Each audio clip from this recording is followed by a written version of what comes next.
My guest today is Jason Hommel, who, after overcoming alcoholism, suicidal ideation, and much more, has wrote a book called The Copper Revolution: Healing with Minerals. Feeling unbelievable life-changing improvements following the supplementation of various cheap and widely available mineral and vitamin supplements, Jason has been on a mission to share with people the power of good nutrition and supplementation.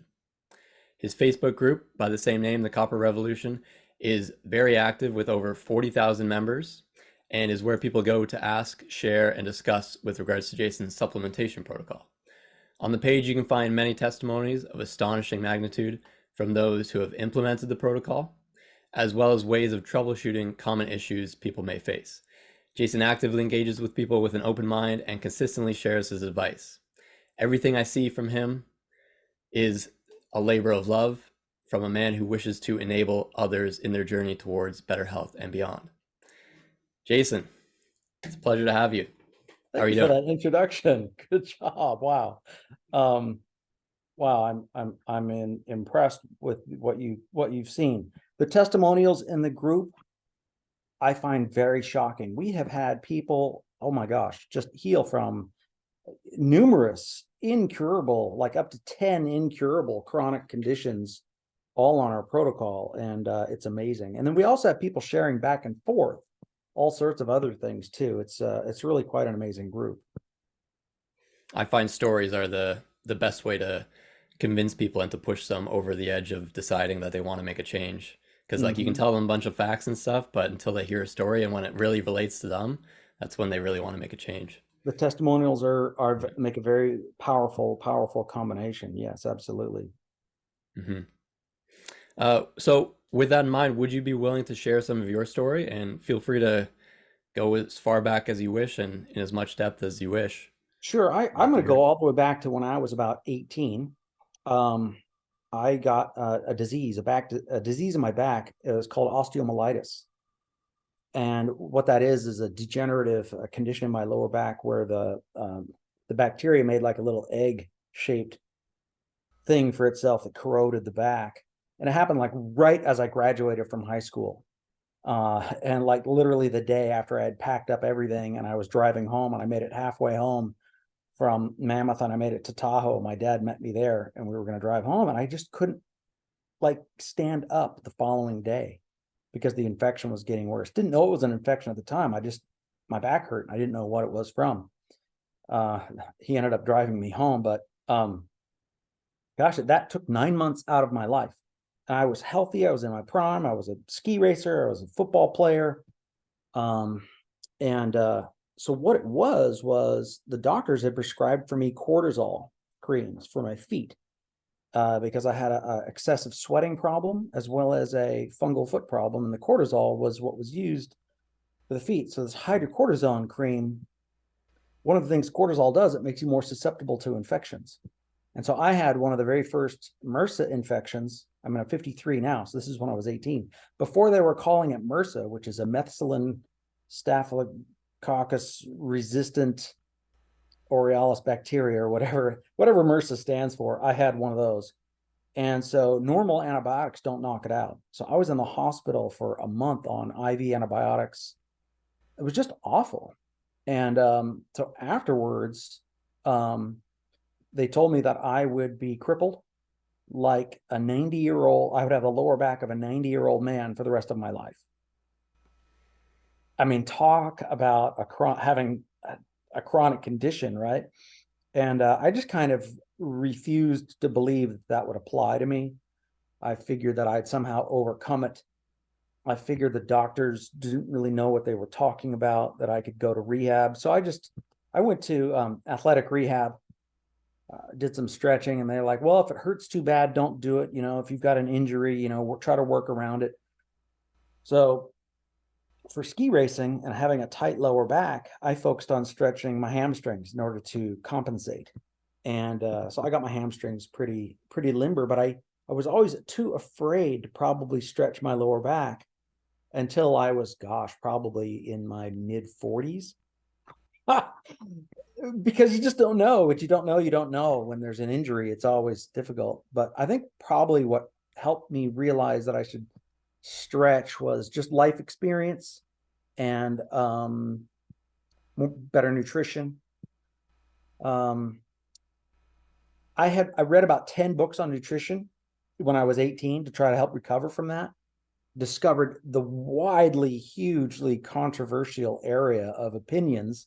Some people saying milk is the greatest health food on the planet for you, and other people saying that milk is the number one thing that's going to kill you. Yeah.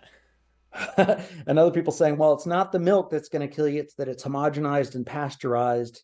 And other people saying it's not that it's homogenized and pasteurized, it's because it's cow's milk and we should be having human milk for humans. And other people saying milk is only for babies. I mean, my gosh, the number of different opinions out there in the health field, all trying to explain similar things. I actually only drink camel's milk, so You're joking with me. no, yeah, I am. Yeah. So, and then some people saying, well, we need milk to heal arthritis, and other people saying milk is going to give you arthritis. And it's just like, oh my God, this is just Yeah. insanity. What I gravitated to more than any other source, though, was the Fit for Life books. And these people were vegans, and they preached. Gotcha. They preached that milk was generally bad. They talked about how they, were super unhealthy and lost all this weight on their vegan lifestyle. But they were also like, I guess it's called natural hygiene is the school of thought they come from. And they're still around. Harvey and Marilyn Diamond. I think you can find them on the web or on Facebook and stuff. And they seem pretty healthy even now to this day. That's pretty cool. But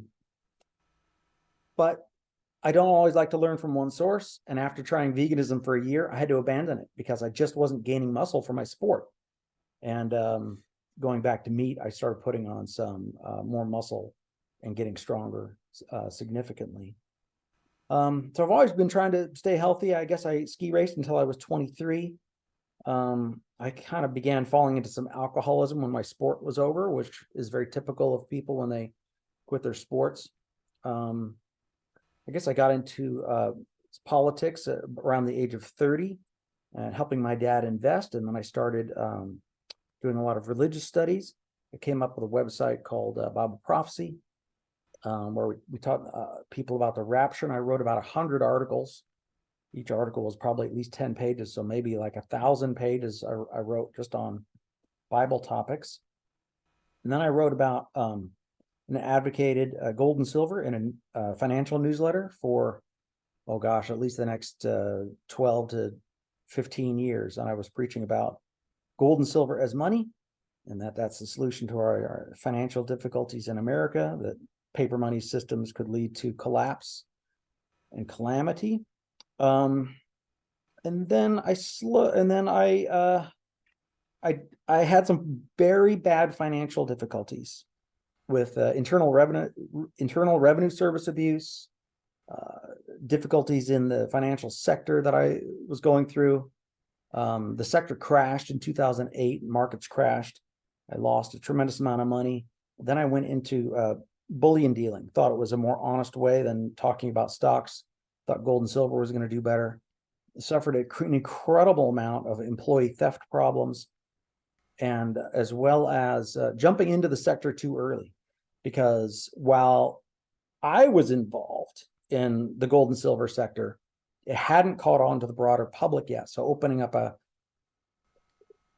gold coin and silver shop was a very bad business decision that I made because I was too close to the sector and I didn't see the broader perspective of society yet. Thought society was going to gravitate to the sector, but it had been a little bit, but not nearly enough to make it profitable to open up a store.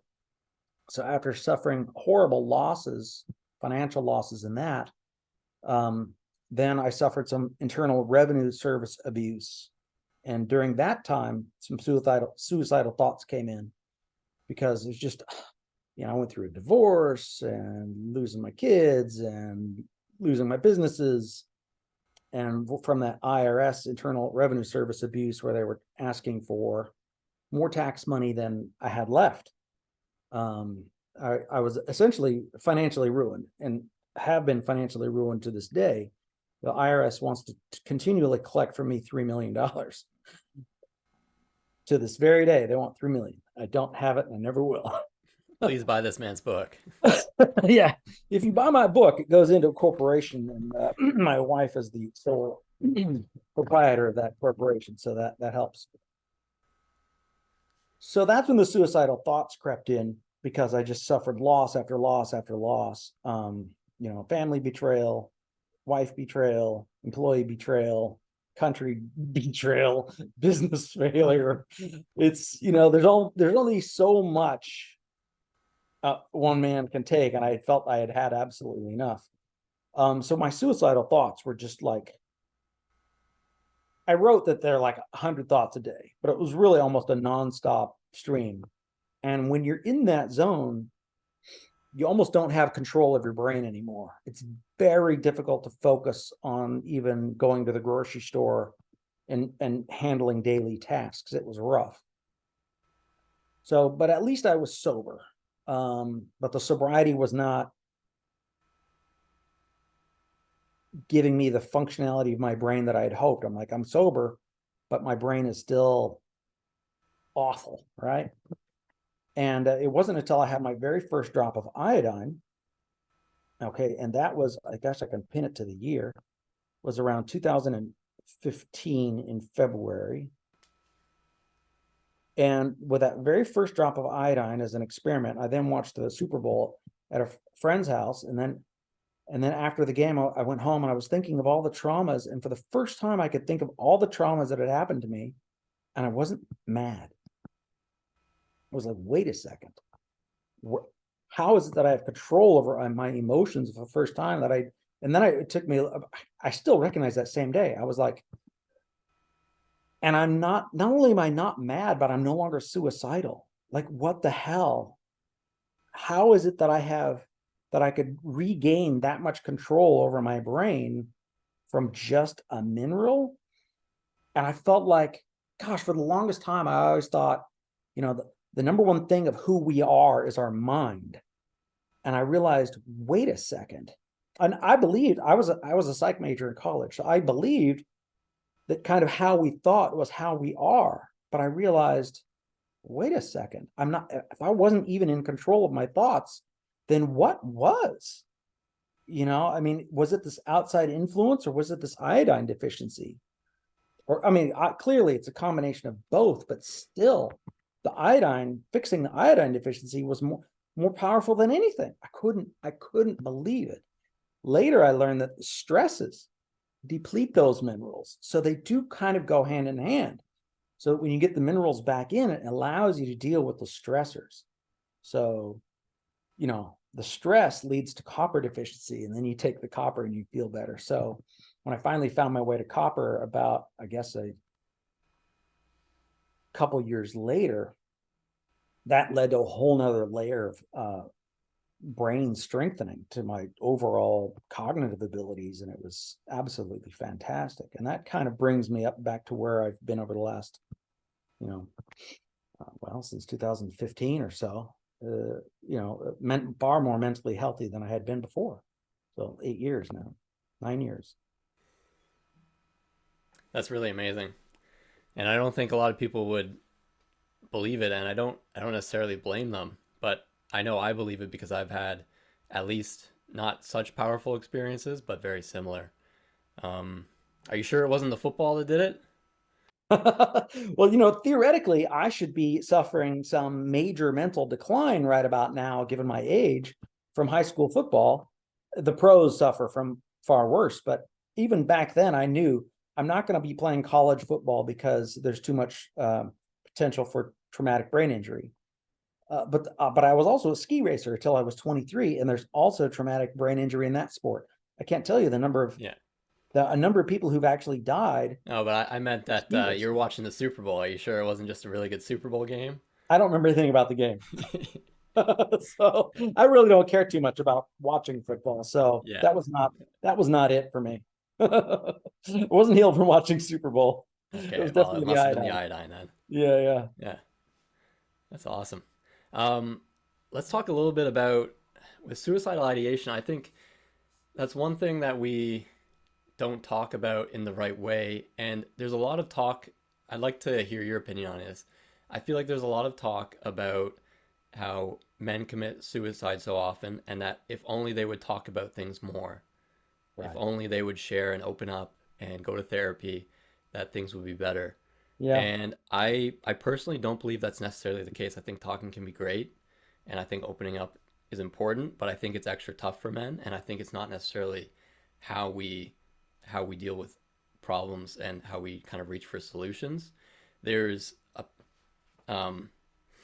but I think a lot of times men can be very solution based, and a lot of times the suicidal ideation, like in your situation, it's not that you were, I mean, you were mentally unwell, but also your life was in a terrible spot.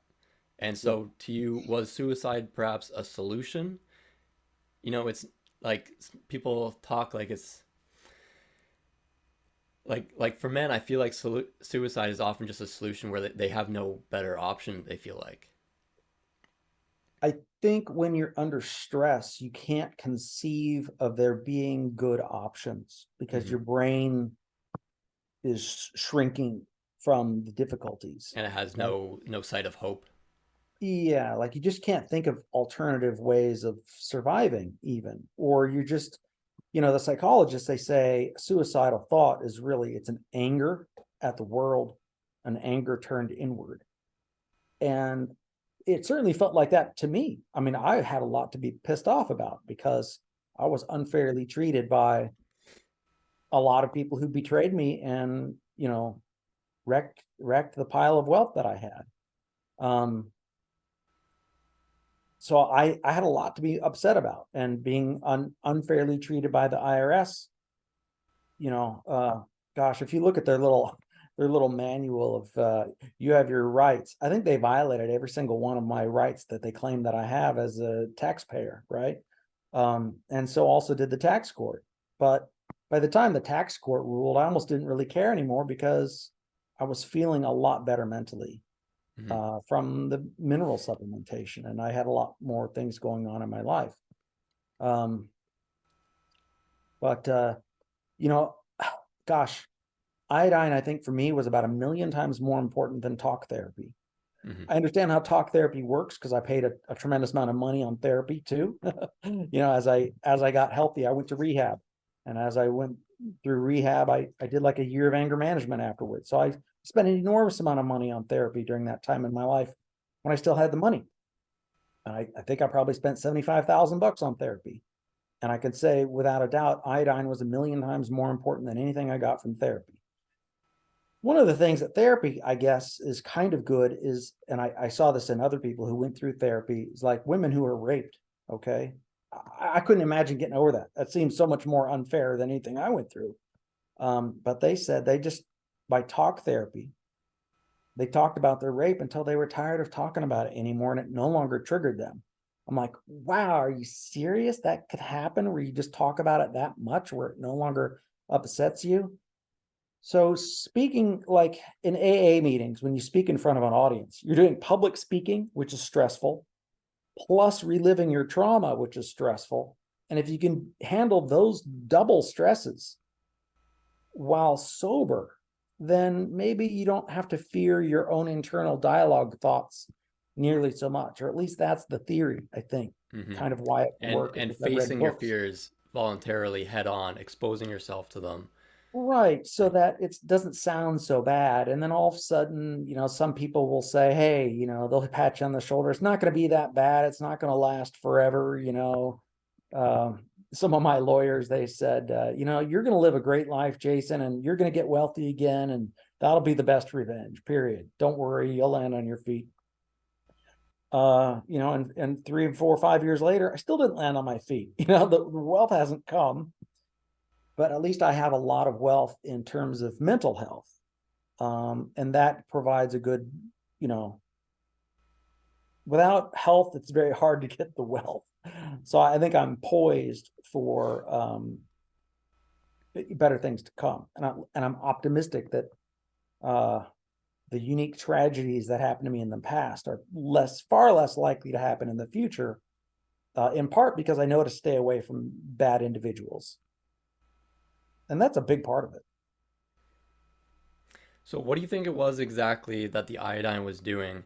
And perhaps we Hmm. can talk about the view that I would like to put forward, that mental health is it's largely a reflection of our physical health. And if we are and I think you're absolutely right that stress can burn up our minerals and our nutrients at a much higher rate and make us really depleted and deficient.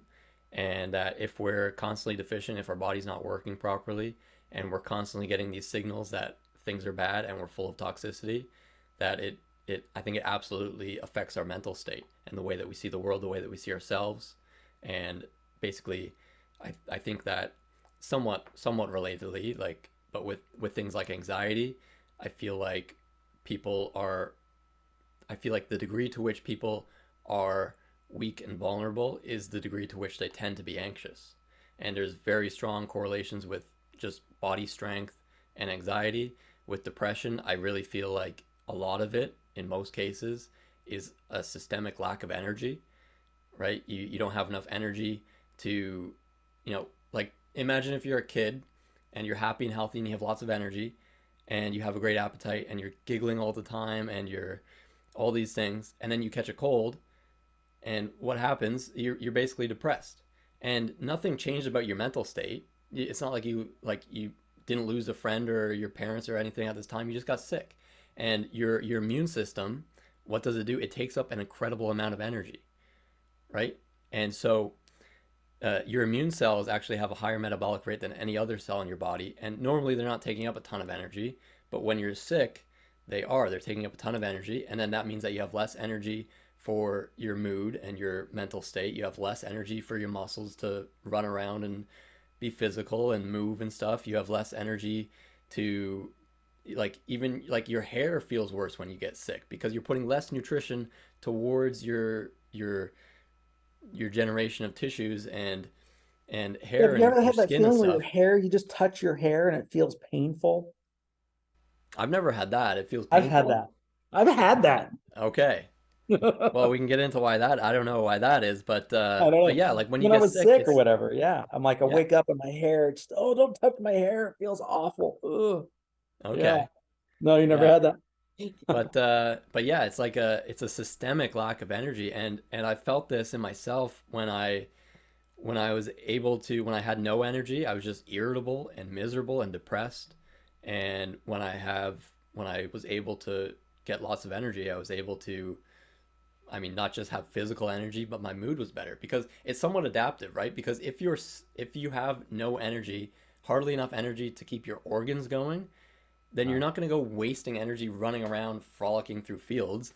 Like you're gonna just huddle under the covers and just be depressed. Like it just puts you in a state of depression, and it's adaptive, right? Right. And so I don't know if you have any theories on why iodine did it Good. so abruptly. It's really I it's hard do. to believe, right? Yep. But First of all, I have to commend you on digging deep to find that in my why iodine article, why I'm taking iodine, because it's buried halfway down in that article or maybe towards the top third of it. So you must have read quite a bit of my material. But so why did iodine work so well for me? And well, number one, um, iodine indeed does boost energy. It boosts energy because we need it to make the thyroid hormones. The T4 and the T3 thyroid hormones have 4 and 3 atoms of iodine in each one of them, respectively. So we won't be making thyroid hormones very well if we're depleted in iodine. Iodine does a lot more than that, though.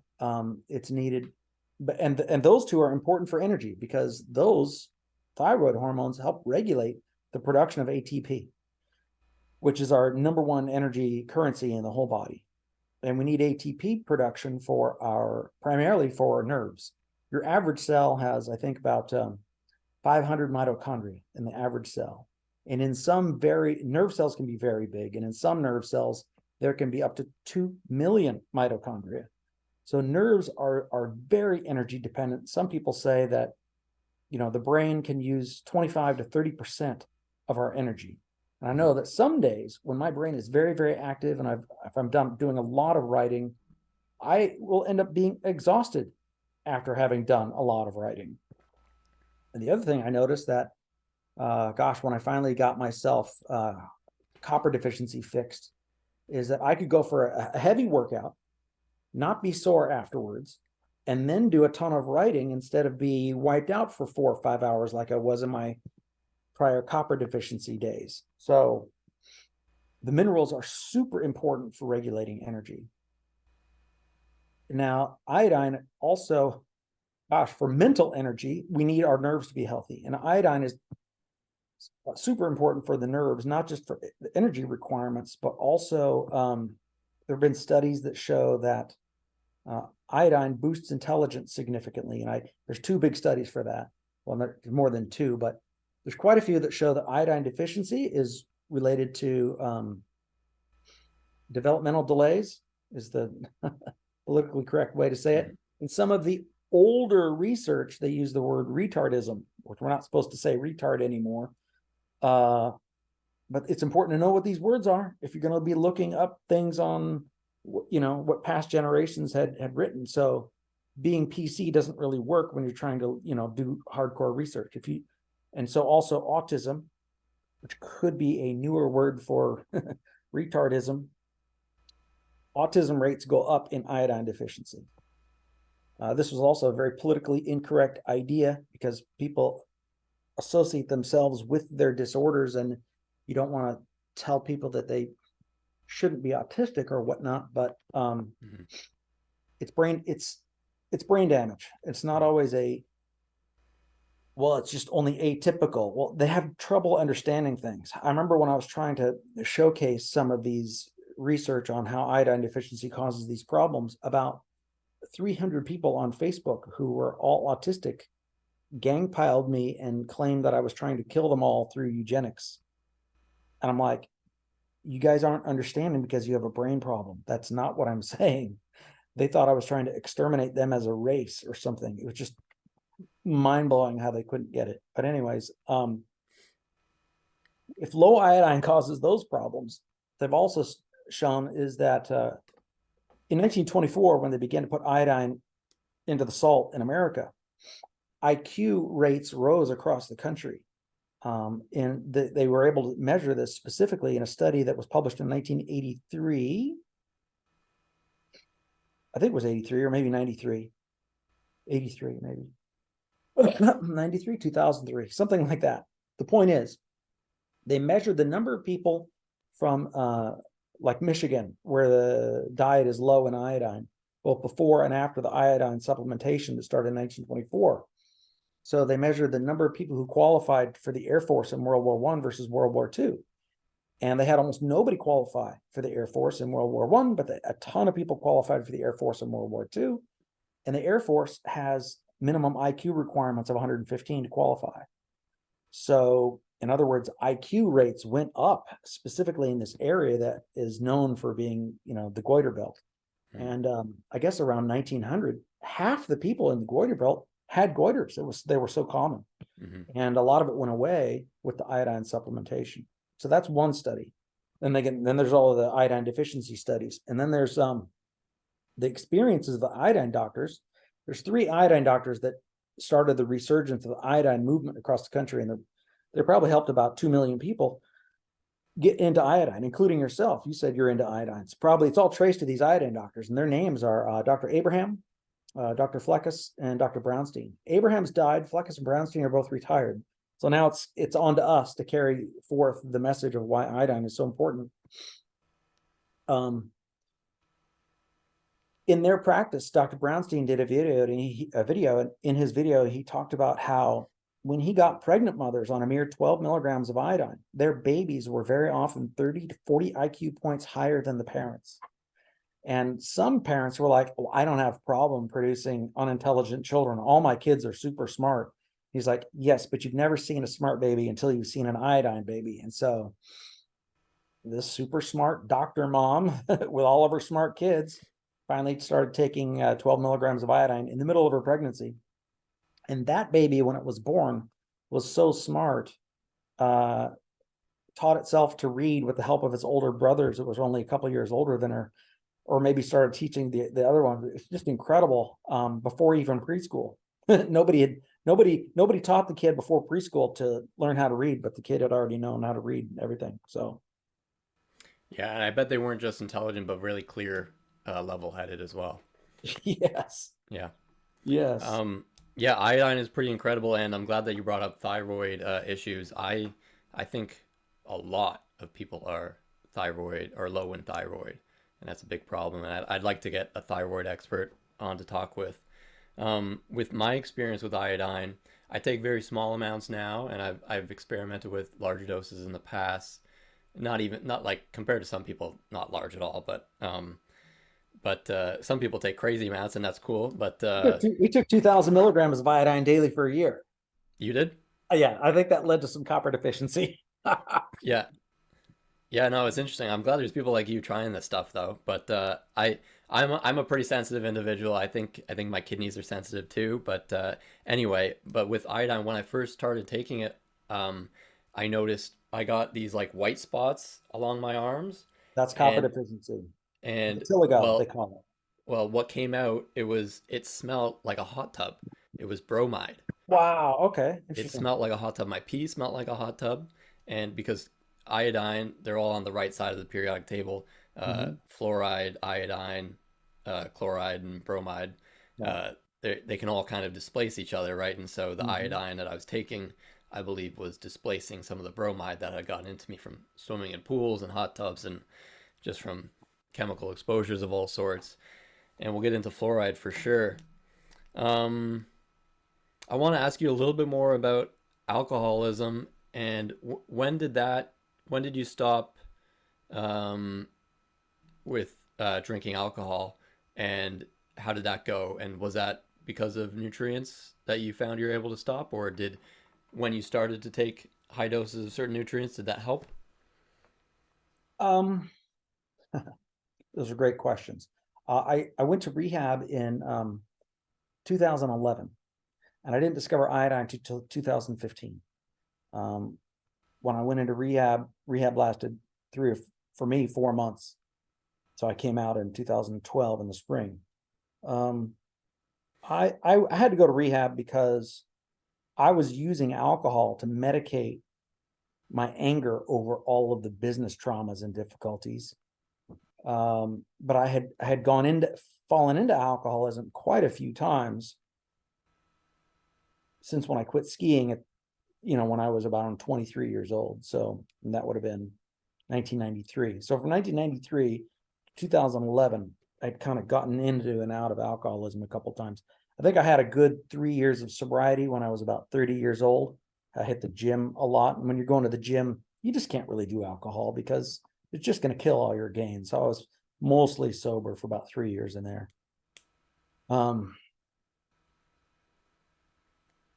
while I was in rehab, they did talk briefly about how I guess Bill Wilson, who founded AA, wanted to introduce niacin as a nutritional therapy for alcoholics. Um,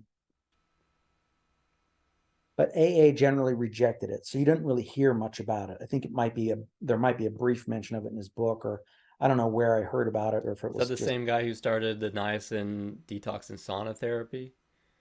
no different guy. That's L. Ron Hubbard of the Scientologists, who I think He started the developed niacin this protocol? niacin sign up protocol. Are you Right. sure? I'm pretty sure. I think it's right out of his book. So if you talk to Well, I Brett, he mean, might tell you. I've looked into that, and that seems like a good protocol for. Is it for people? Is that protocol for people who have done hallucinogenics in the past, Oh or yeah. So it was some other that's drug, I believe. they are trying to, yes, detox drugs, but it's the trouble with I think the niacin protocol is they have a lot of nutrients that are, I think, in improper ratios. I think they do a lot of calcium. That could be a problem. I think they do vitamin D. My wife got into that. We talked about it together, our evaluation of the niacin, and she went through the niacin sauna detox protocol, but she modified it. She's like, I didn't want to take all the calcium and I didn't want to take the vitamin D. And I'm like, yeah, I wouldn't have taken those either if I had gone on it. But I looked at it and I don't think they had enough copper for all the other stuff. I don't think they have any iodine on it.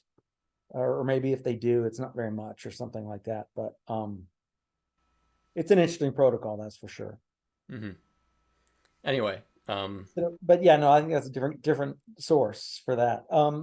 So yeah, niacin was theoretically useful for improving alcoholism, and partly because it stimulates the benzodiazepine system as well as alcohols. In other words, it makes us feel good.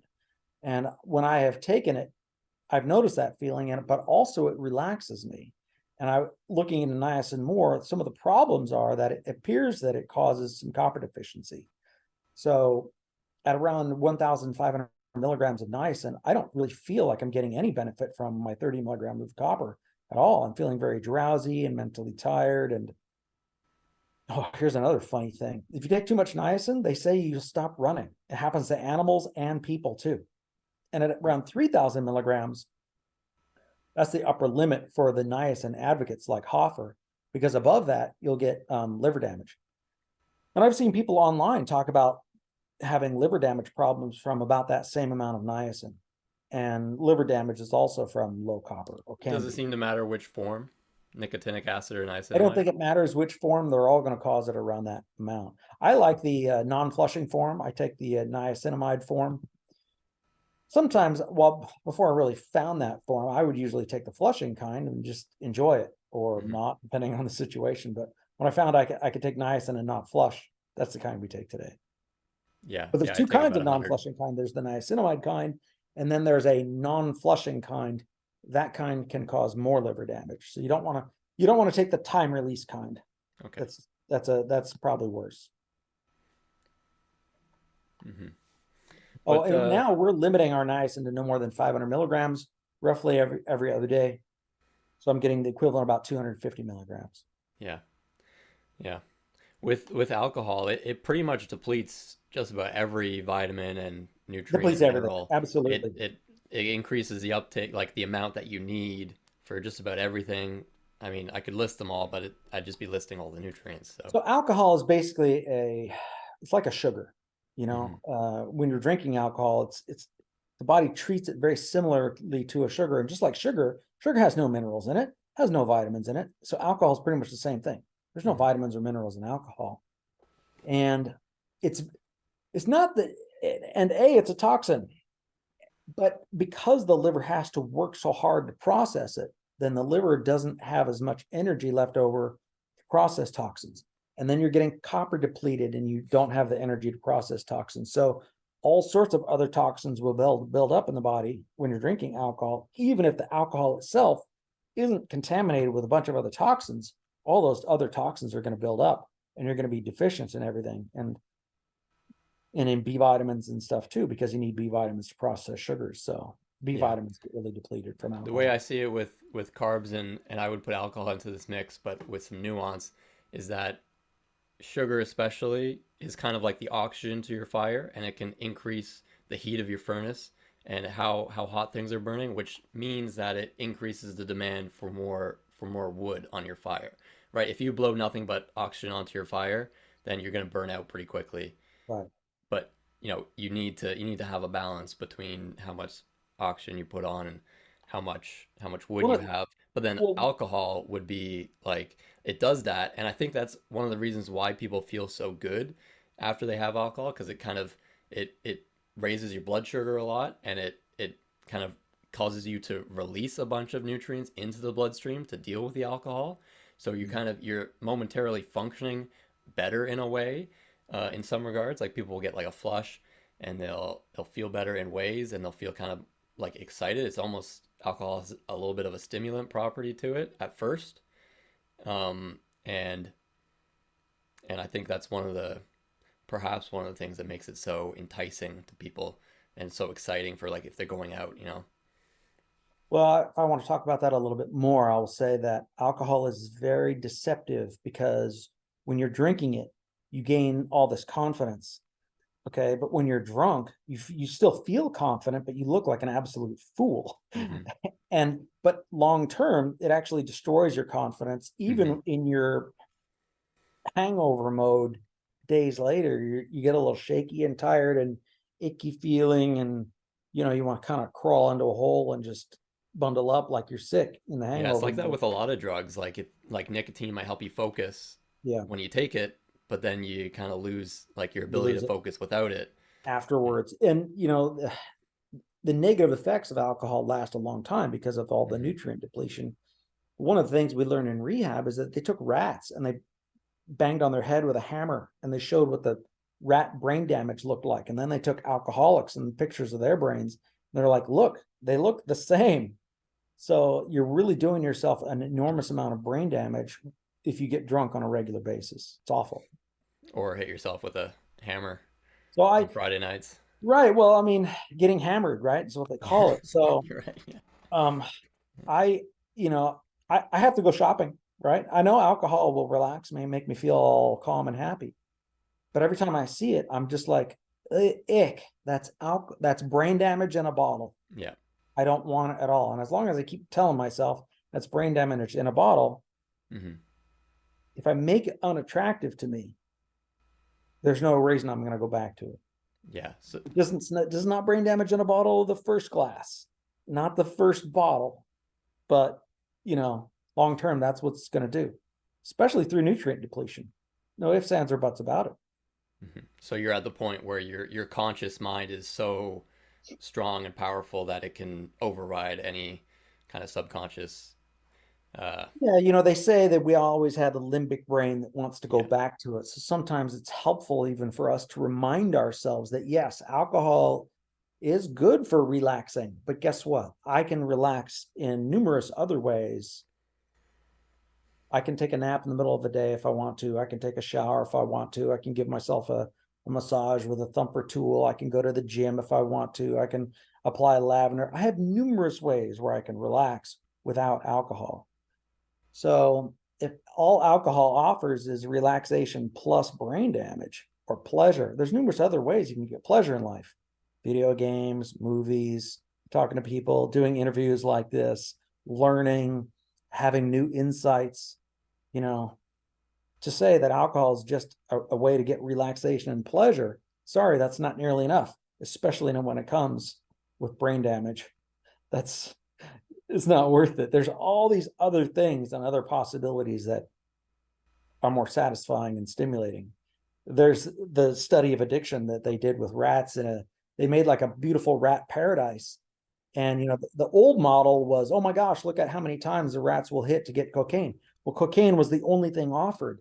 But in a rat paradise where there's all these other toys and other rats to play with, the rates of addiction, cocaine was not nearly as addictive in rat paradise. So if you make yourself a world of options and fun things, then addiction has much less attractive as an option.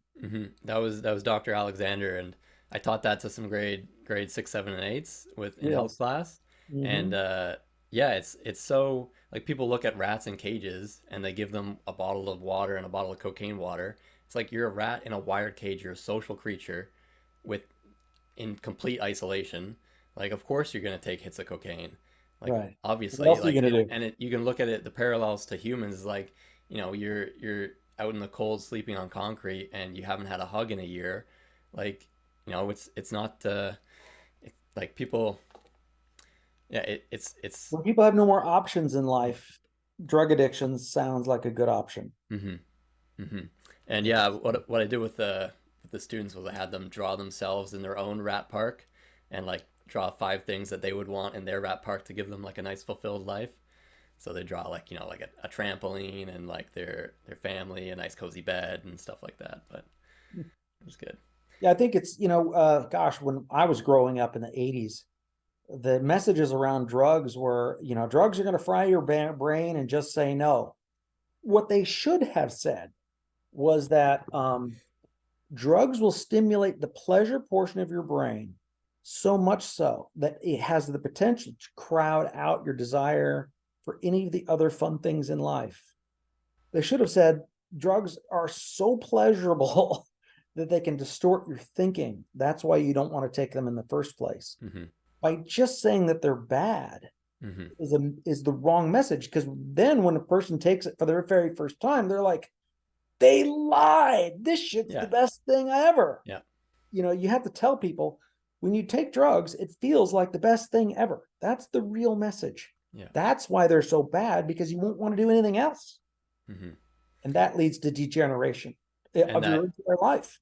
and that you should fortify yourself against that by building yourself the best life for yourself possible, so that that temptation is not desired, right? So you're fulfilled in every way. You're fulfilled with nutrition, family and friends, and you have a nice comfortable home to go to, right?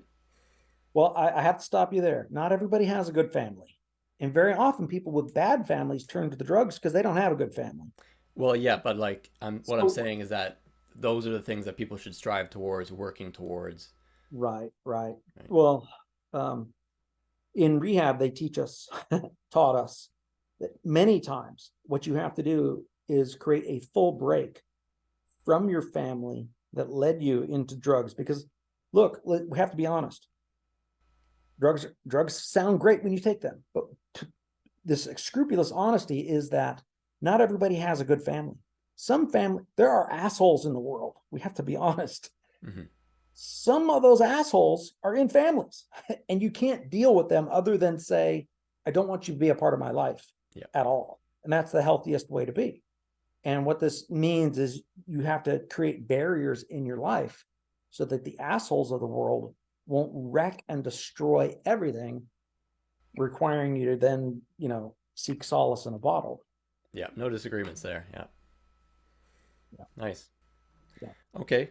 Why don't we get into some of the more specific nutrients?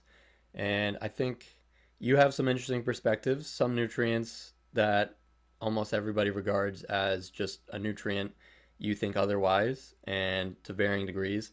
Maybe we could start with fluoride, because I think that's less controversial. I think a lot of people are open minded to fluoride not being so good for us, even though they say it's important for our teeth and stuff.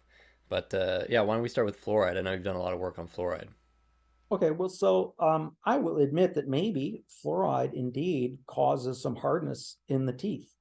But if that's all they've got, that's not enough, given the 180 or more health problems that can cause merely by depleting or blocking iodine alone. There's this wonderful list that I have and put in my iodine article. I've copied the list from somebody else, and she goes, so here's several studies that say fluoride causes this problem, and here's the studies that say iodine deficiency causes the same problem. And she goes through 180 entirely different health conditions.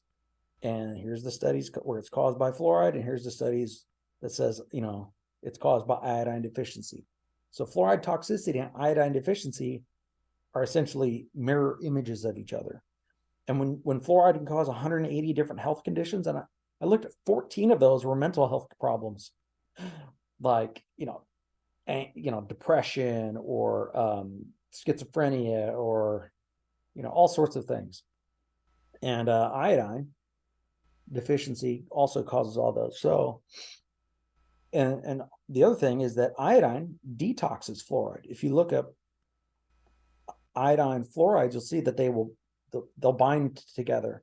And the whole point of the iodine doctors is that we take enough iodine to first get our iodine stores back to normal. So the iodine doctors, they realized from testing that most people will pee out 50% of the iodine that they take in when they start taking high doses. At 12 milligrams, it takes an entire year to reach iodine sufficiency, where they will then be peeing out, say, 90% of the iodine. And they wanted to try to shorten that, and they realized that if people take 50 milligrams of iodine daily, they'll reach iodine sufficiency in 3 months, and they'll pee out 90% of the iodine instead of only 50%. So it takes 50 milligrams of iodine over 3 months to finally So 4 times the get amount rid makes it of four the times iodine. faster.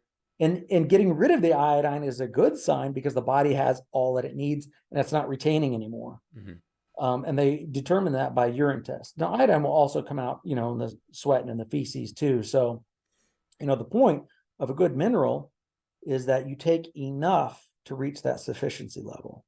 And I and a bunch of others, we just feel a little bit better on 100 milligrams rather than 50. So we've increased it.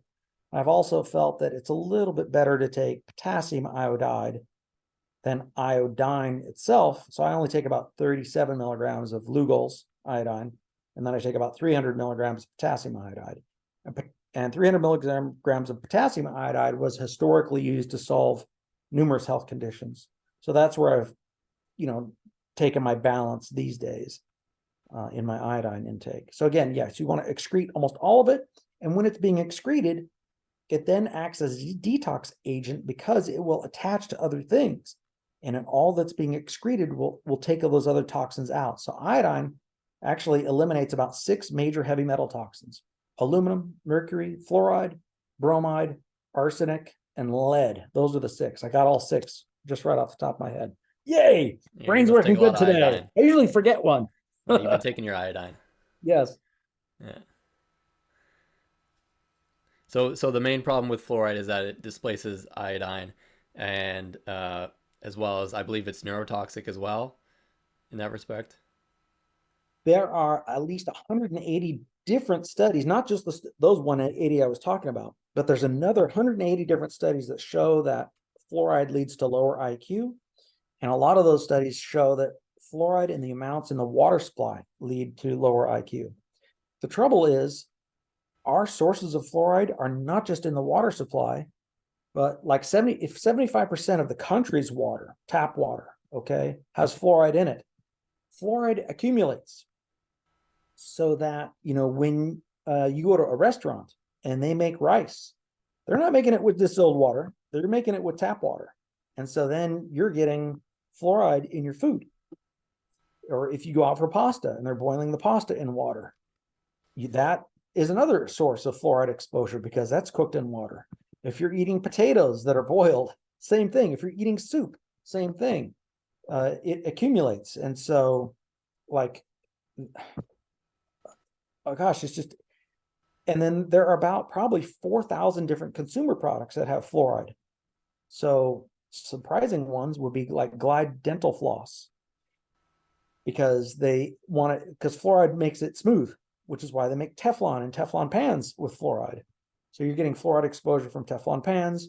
Gore-Tex clothing, which is waterproof. It's a waterproof liner. It feels like it's like Glide dental floss. That's fluoride in your clothing that you, gosh, I had fluoride in my Gore-Tex boots. There were $300 Echo shoes.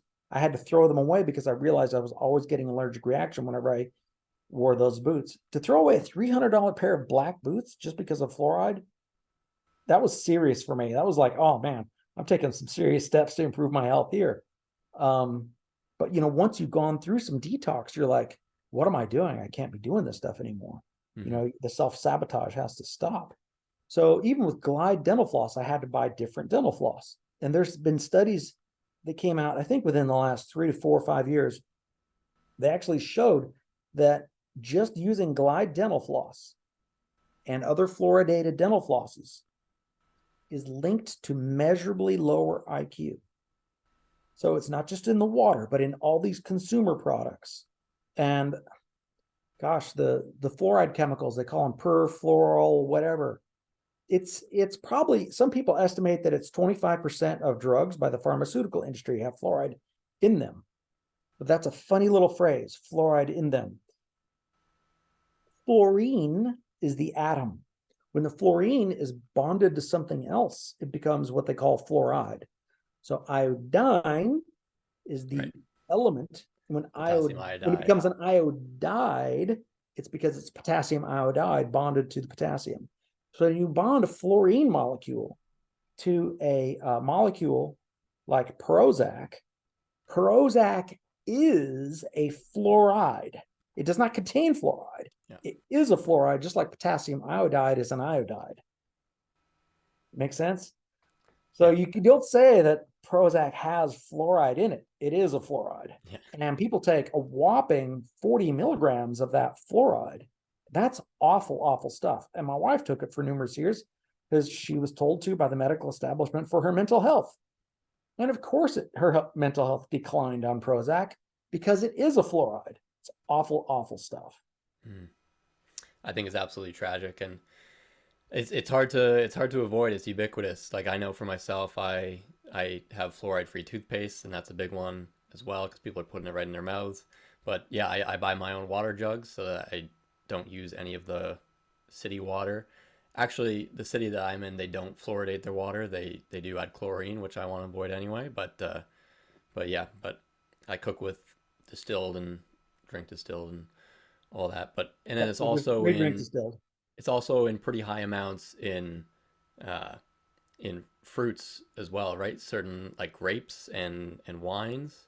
Well, it's used, gosh, it's used in chicken feed Hmm. because they use it as both an antibiotic in the chicken herds, right?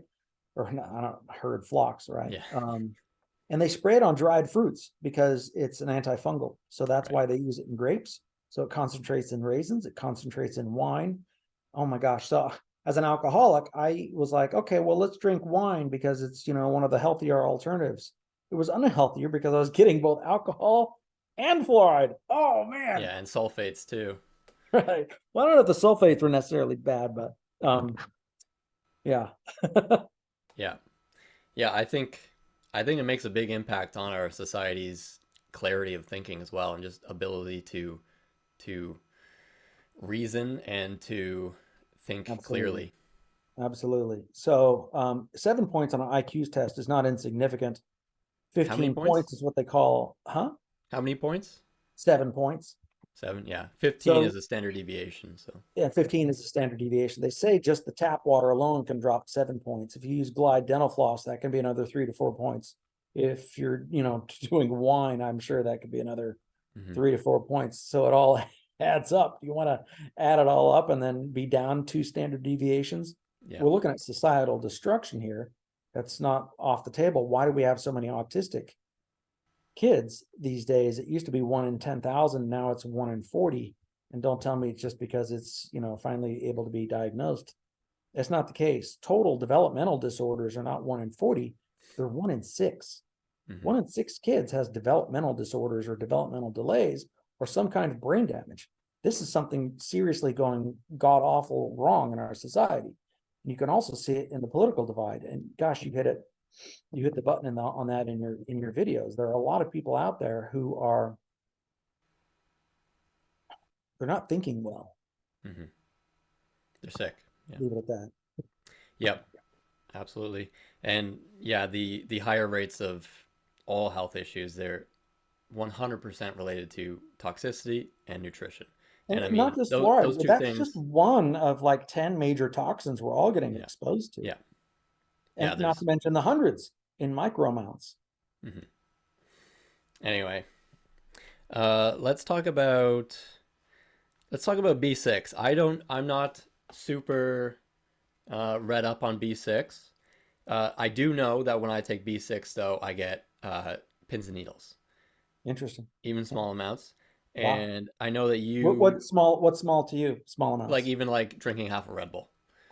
Oh, really? Yeah, or like a 50 milligram supplement Wow. pill. That you seem a little bit on the sensitive side. I'm But incredibly but observant the and UK sensitive. dropped their limit down to 10 milligrams. How much? The UK dropped their upper limit down to 10 milligrams. Okay. And it's widely recognized that over 100 can cause these pins and needles and neurodegeneration just from B6. And That's I interesting. was getting like 250 milligrams just by taking 5 B complex vitamins because each B complex had 50. And I had no idea that it was toxic until, gosh, it was about 2 months into it. I'm like, why am I developing a neuropathy? I have to stop these B vitamins. Mhm. Now let me maybe frame this. Some people will argue that I mean a lot of people are just under the impression that it's a vitamin 100%, and this sounds crazy to say that's a toxin. Some people might be under the school of thought that it's if it's giving you problems, it's not being utilized properly. And then I believe you would be your belief is that it is simply toxic. Could you explain your take on that? Why you believe that? Sure. Well, okay, so it all boils down to the question of whether or not we should supplement it. Okay. It's in a lot of foods, but just because it's in foods does not mean that it's not a toxin because plants are loaded with toxins. Plants Mhm. have as their primary defense mechanism all sorts of toxins. Where do we get cocaine from? Cocaine comes from plants. It's one of those toxins that's in plants. Poison ivy, poison oak. There's a lot of toxins in plants. Some people say that every single plant has a primary toxin to prevent overgrazing. And in fact, some people who advocate plant diets, they say, don't just do spinach. You have to rotate your greens. Otherwise, the toxins will build up from the one particular green. You probably heard that. Yeah, I'm very familiar with this view. And So therefore, just because it's in plants or just because it's concentrated in animals or just because it's a biologic, that is not alone sufficient proof to say that it's a nutrient. yeah. Now, the other is that with regards to B vitamins, there have been 17 B vitamins that were formerly identified as B vitamins that are no longer recognized as B vitamins. So that leaves us with, there's only 8 that are recognized as B vitamins, and I won't recognize B6 and B9 because they're too toxic at too low doses.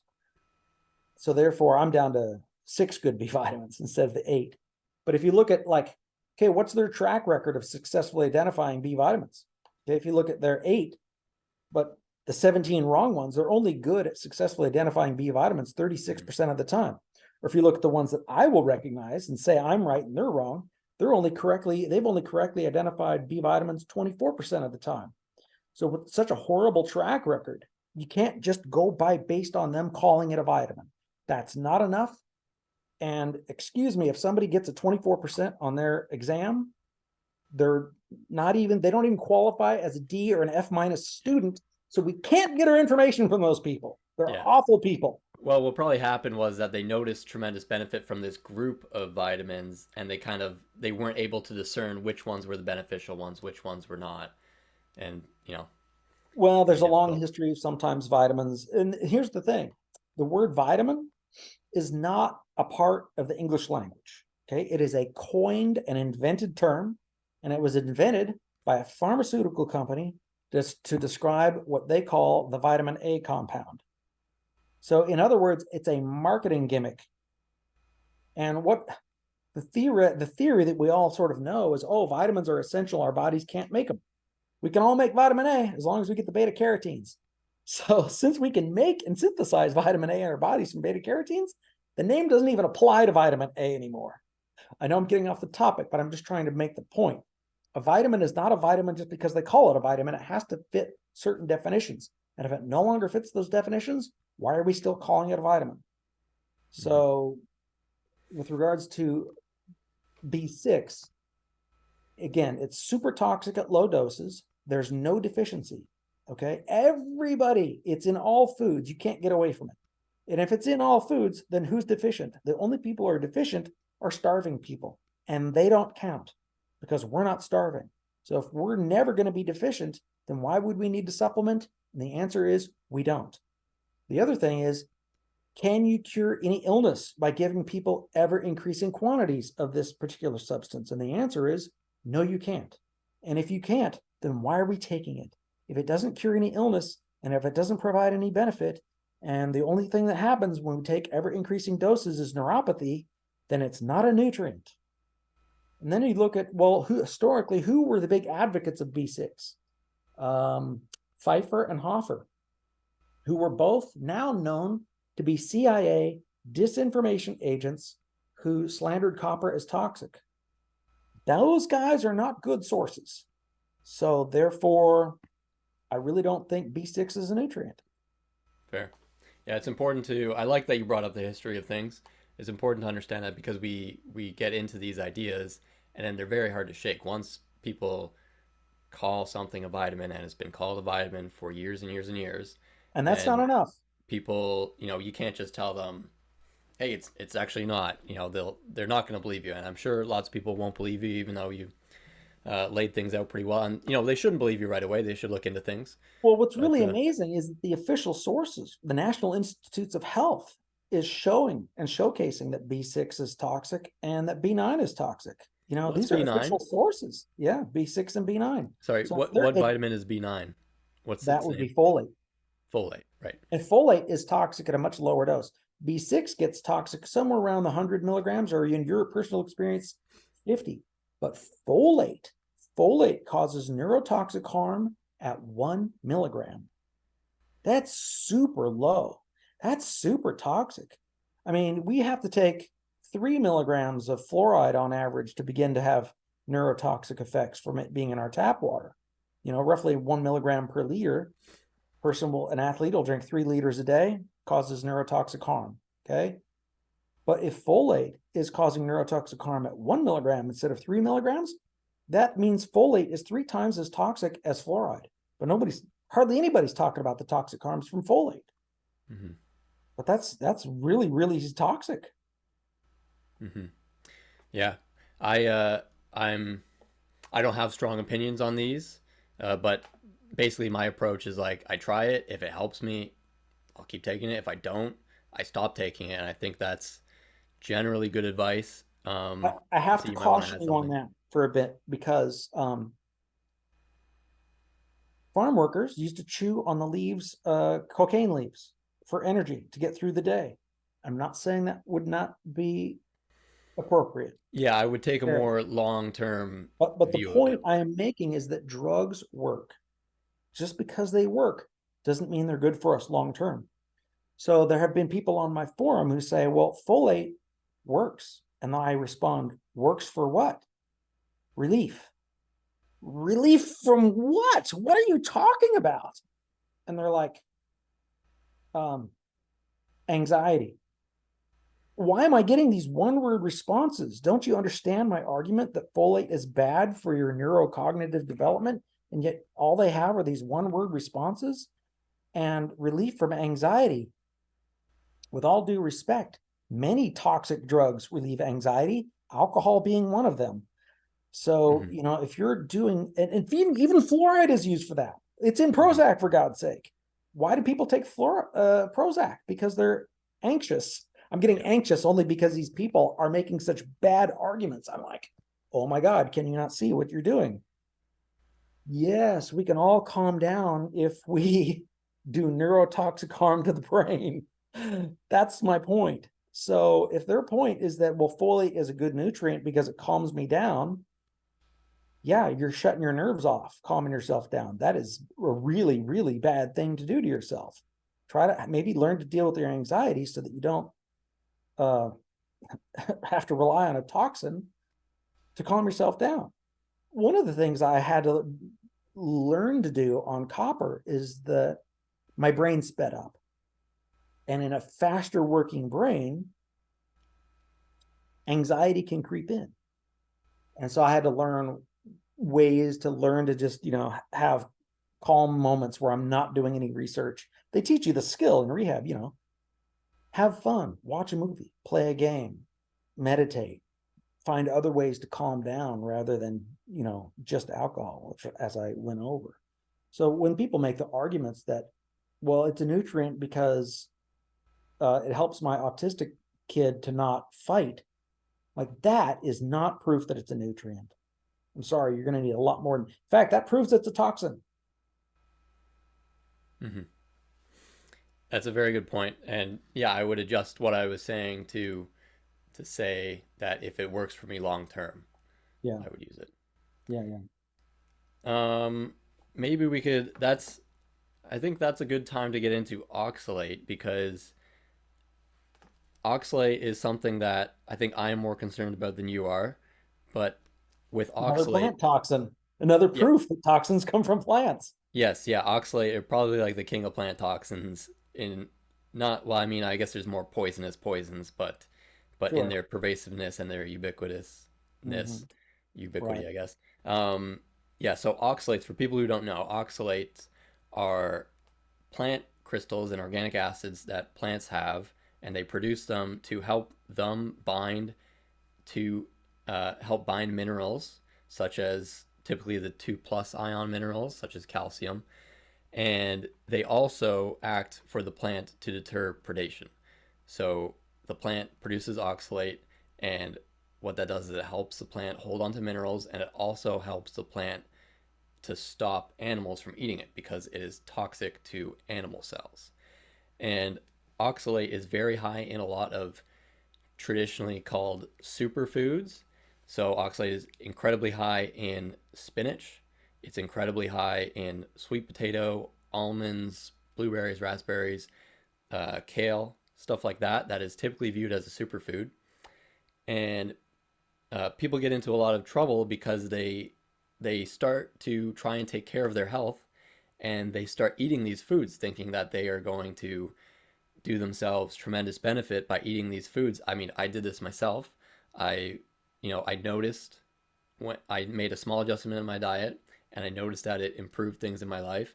And then I thought, wow, I mean, I was, like 20 or whatever at the time. And it's the first time I realized, like, oh, what I eat actually affects me. And so I kind of went down this. I mean, it's obvious, but it's obvious to me now.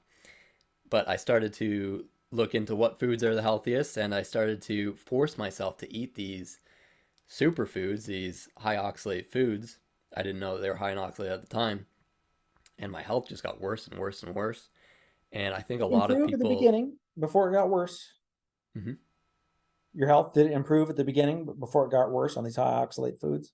With oxalate foods, I don't believe so. It was kind of over a longer term. Hmm. But what I'm getting to with oxalate is that it's very tricky because when you're eating oxalate, it goes, it, certain people can process more oxalate than other people.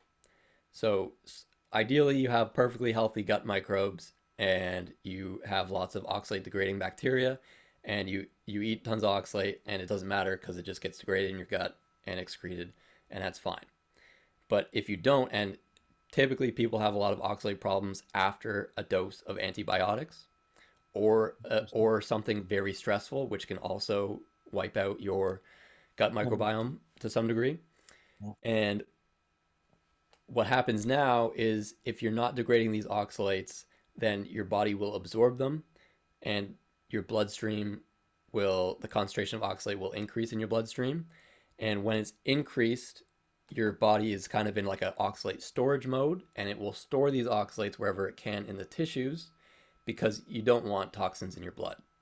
Your blood is the last place where you want toxins because your blood is like it's your life force, it's your vital nutrient supplies, right?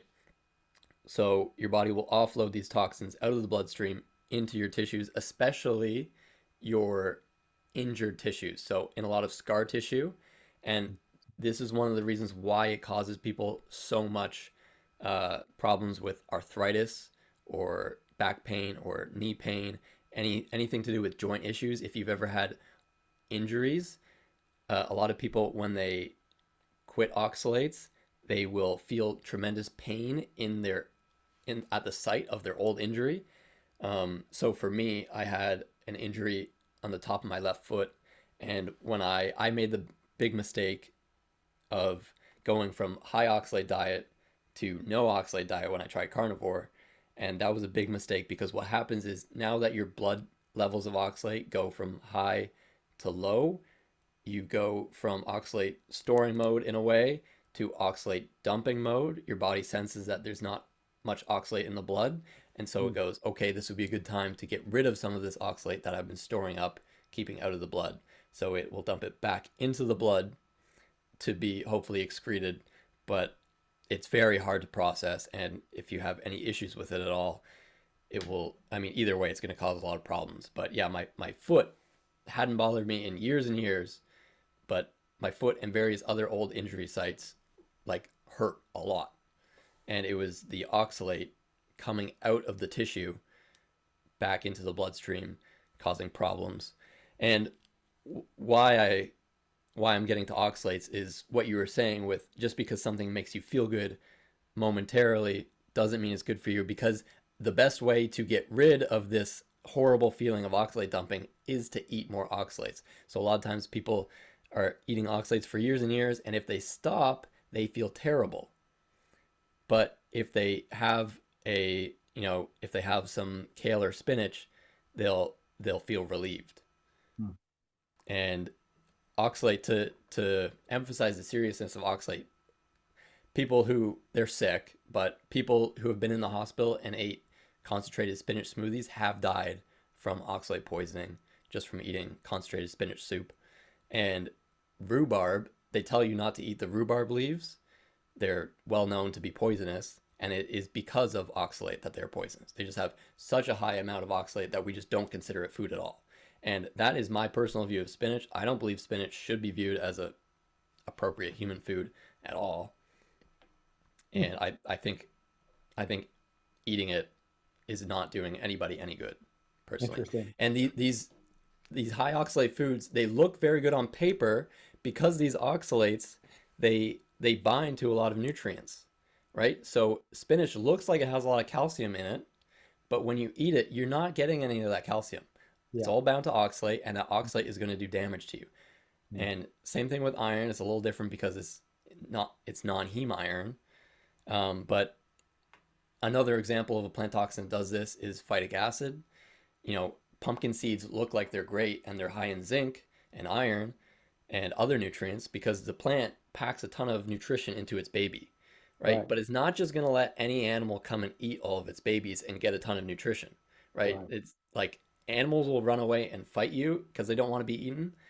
Plants, they develop chemicals because they don't want to be eaten, because they can't run away and they can't fight you. So they are master chemists and they develop these chemicals, especially in their most nutritious, I don't know if tissues is the right word, probably, especially in their most nutritious tissues, such as their seeds and, their stalks and whatever.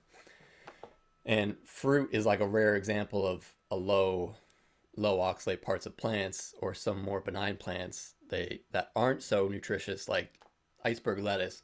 Doesn't come with a ton of nutrition, but I would rather eat that because it doesn't come with a lot of oxalate as well. Mm. So it's interesting though, because I healed for about 3 years on green smoothies and stretching. I healed from a lot of my arthritis, but I knew that plant foods were generally speaking demineralizing. So I decided to experiment on myself to see how demineralizing they could be. So I stopped taking all mineral supplementation. And after 3 years on mostly green smoothies, I became very demineralized. And in my demineralized state, I was getting back cramps, horrible constipation, no matter how much fiber I had, which is interesting, right? Because in the beginning, fiber is like, oh, this is great for improving bowel movements. I have an In the alternative view on end, fiber, but at the end, it wrecked it because I was horribly, horribly constipated.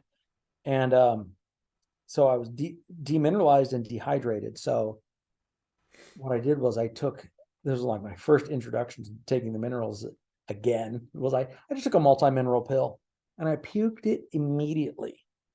And I had the insight to recognize that's probably because I need it and the osmosis isn't working correctly because I'm so demineralized, because water flows to where the minerals are. And then when you're already dehydrated, it's just going to go bad.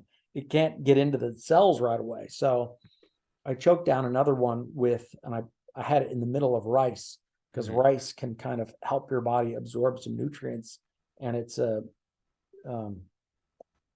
and has like anti-nausea properties to it. And so I was able to choke down and hold my mineral down. And I think within 2 weeks, I think it was in 3 days even, my back cramps went away. This was like right in 2014, before I even began to get into specialized minerals.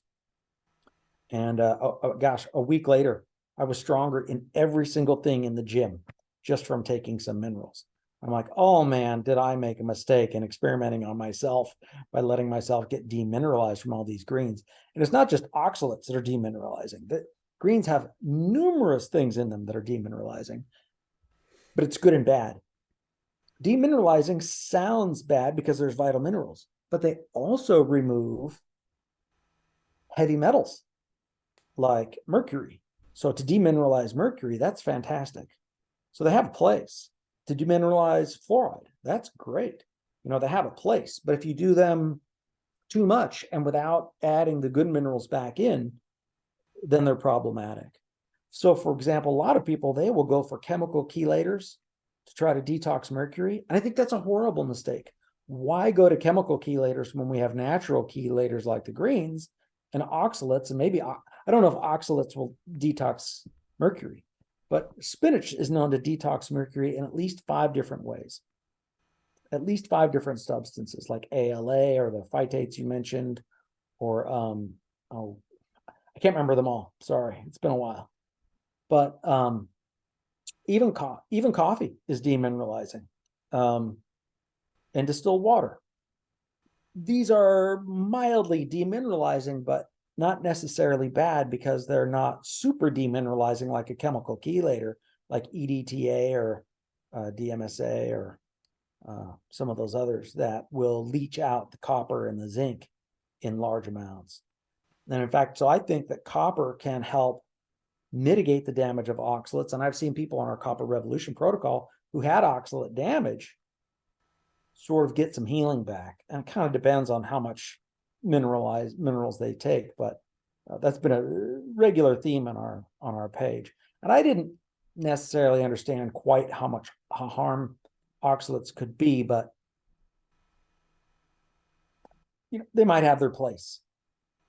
That's what I'm trying to say. I think you should definitely look into it. With regards to the greens and the benefits of it, I agree that greens can be valuable, but I think you want to avoid the greens that come with oxalate. And some people can process plenty of oxalate and just be fine, and all the power to you. But Right. a lot of people are unaware that they have issues with oxalate, and they, the type of people that go on these, start having green smoothies, and they think that they just assume that it's going to be good for them, and maybe it is, but a lot of people, they don't realize until it's like a bit too late that it's causing problems. And for me, my solution to that is, like, I have chlorella powder, which is a green, but it's an algae, and it's not a plant, and I don't believe it has any, or it's very low in oxalate. And I would just eat low oxalate greens. That would be my solution, like Right. iceberg lettuce, romaine lettuce, and stuff like that. That But sounds wiser to go for the lower oxalate foods. mhm. Can you tolerate chocolate? Chocolate's a No, high oxalate food. No? I used to eat. I don't know when my oxalate problems happen exactly, and also oxalate issues. People with autism are highly likely to have oxalate and sulfur transport issues, and oxalate really messes with your sulfur transport. And a Mm. lot of people with autism do better on a low oxalate diet. And I noticed at one point, I don't like people like lightly saying that they're on the spectrum and stuff, but like I have some autistic like tendencies, but especially when I was younger and less healthy. But I noticed when I had a lot of oxalates, uh, I I struggled with making eye contact, and when I stopped, eye contact just came really easily, and it was really weird when I because like I That's what bothers me always. about doing these videos. I can't exactly get eye contact because I know you're looking at Well, the I know camera. I'm looking at the I look screen at of you, you. but Here's when I hey, look at the how's it camera, going? but that's you, Yeah, right? So it's not exactly. Yeah, yeah, it's but fun. anyway, yeah, I never really liked eye contact as a kid, but and now I'm perfectly comfortable making eye contact. Look at here, and and yeah, I happened to notice it one time when I had oxalates again after being off of them, and it was just so weird. It was just like a really uncomfortable. Like, I just like had to look down, something like that. But anyway, I don't really know where I was going with that, but yeah, they certainly can be an issue Asperger for a lot of people. tendencies and autism tendencies and avoiding eye contact, but you didn't want to say it lightly. That's Hmm. what you're saying. Yeah, yeah. I've been doing a lot of research. Probably shouldn't get into it, but I've been doing a lot of research on left-handedness and autism and sexual dimorphism and androgenization in the womb and greater male variability. Hmm. And well, yeah, I'm just excited that I'm working on something, a That's hypothesis good. for why people might be left-handed. Hmm. Hmm. Something I've been obsessed with since I was like That's 13. good. Um, I'm very excited to talk about how also copper improves the nerves Hmm. so much. We know the iodine improves the nerves and improves IQ. I strongly believe that copper also improves IQ. We have a lot of people on our protocol that say that they get so many mental benefits from copper. There's historical lore that says that copper improves insights and improves things like memory and um, Dreams. calms us down. Copper. And dreams, does it affect Oh, dreams? yes, and improves dreams and you get better dreams. So there should be, but there's just not out there any evidence of people performing, better on IQ tests after taking copper. My own anecdote is that I started writing books after Hmm. doing my taking more copper.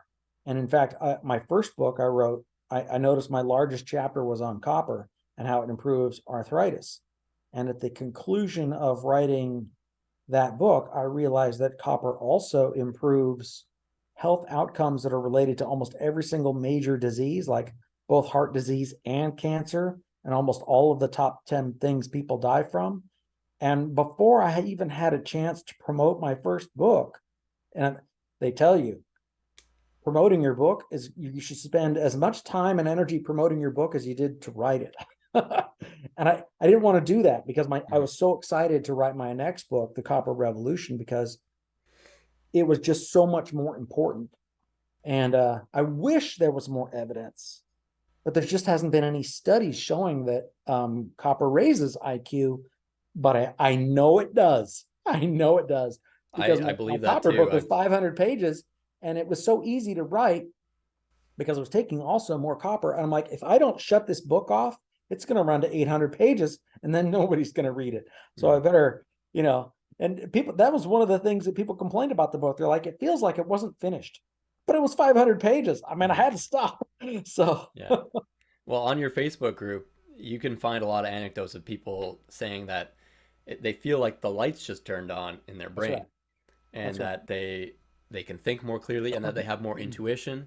And I think some of these things that they're hard for us to understand, and science probably isn't, might not be capable or ready to tackle it yet. I don't know. And also, you can't really make much money off of copper sulfate, can you? Well, I mean, it's so cheap and it's in industrial quantities Hmm. that, anyone can make it for themselves for 3 cents for a So why bottle. would anybody It could pay to have easily a last study a done month. I on the mean, benefits? a few people have begun to try to sell it, but the trouble is if you're going to go into business, you need to be able to get repeat purchasers. Hmm. But anyone who wants to buy it, they're only, well, I'll just buy it now because I don't want to figure out how to make it. I just want to test it. Hmm. But then once they get into it, they're like, yeah, okay, I'll figure out how to make it. And after they get their brain back, making it is easy. Hmm. It takes 2 minutes. So, Yeah. yeah, can't make a whole lot of money on it, but that's okay. It helps people, and that's important. Yeah, exactly. Um, well, let's talk more about copper. I mean, you wrote a whole book about it, so I presume you're ready to talk about copper. We've talked about lots of other things, I but am. I'm very excited about copper because it, like iodine, is not only a detoxer, but it's a very important nutrient. So I think copper is more important than iodine. I want to talk about that in it because we've talked about iodine already. Iodine detoxes these six metals that I went over. They say that superoxide dismutase, which is an enzyme that's made with copper and zinc, detoxes hundreds of different chemicals in the body. Um, and we need copper to detox mercury through making metallothioneins, another different enzyme. Zinc and copper both are in the metallothionine enzyme. Metallothioneins detox mercury, um, lead, cadmium, and arsenic. Those four. Um, and gosh, just with the hundreds that, so if it detoxes so much more than iodine, that makes it more important than iodine. Um, the other is that uh, it improves nerve health in at least 20 to 30, maybe 200 different ways, because by detoxing hundreds of toxins, each of those toxin removal is another way that the nerves are going to be assisted in their mhm. health.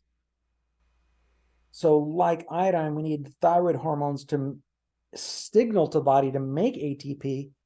The body actually needs copper to complete the process. It's in cytochrome C oxidase, which is in part four of the electron transport chain inside the mitochondria that helps us convert oxygen into energy, the ATP. ATP is adenosine triphosphate. And basically is the energy currency system everywhere in the body. So since nerves have so much higher requirements for energy than the rest, we really need not just copper, but we need magnesium and B vitamins. So one of the things that we see on the protocol was when people start copper, they feel great, high energy for about the first 2 months. And then somewhere between month 2 and month 3, they don't start supplementing with both magnesium and B vitamins, they get an energy crash. Where'd all my energy go? Or sometimes people will complain, I've been on copper now for 6 months. I had great energy the first 2, but for the last 4 months, I've had no energy. Like, well, you didn't follow the protocol. The protocol says by the end of month 1, you should start the B vitamins and magnesium. And then they start feeling a lot better. Now, one of the troubles that we have is that, these are co-nutrients because we need all 3 of those to make ATP. Well, we also need zinc and vitamin C to make collagen.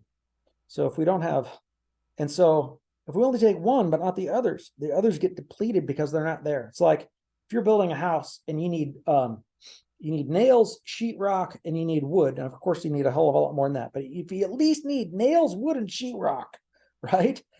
If you run low on nails, the construction stops. So it's like that with nutrients. If you have zinc and vitamin C, both needed to make collagen, but you also need vitamin C.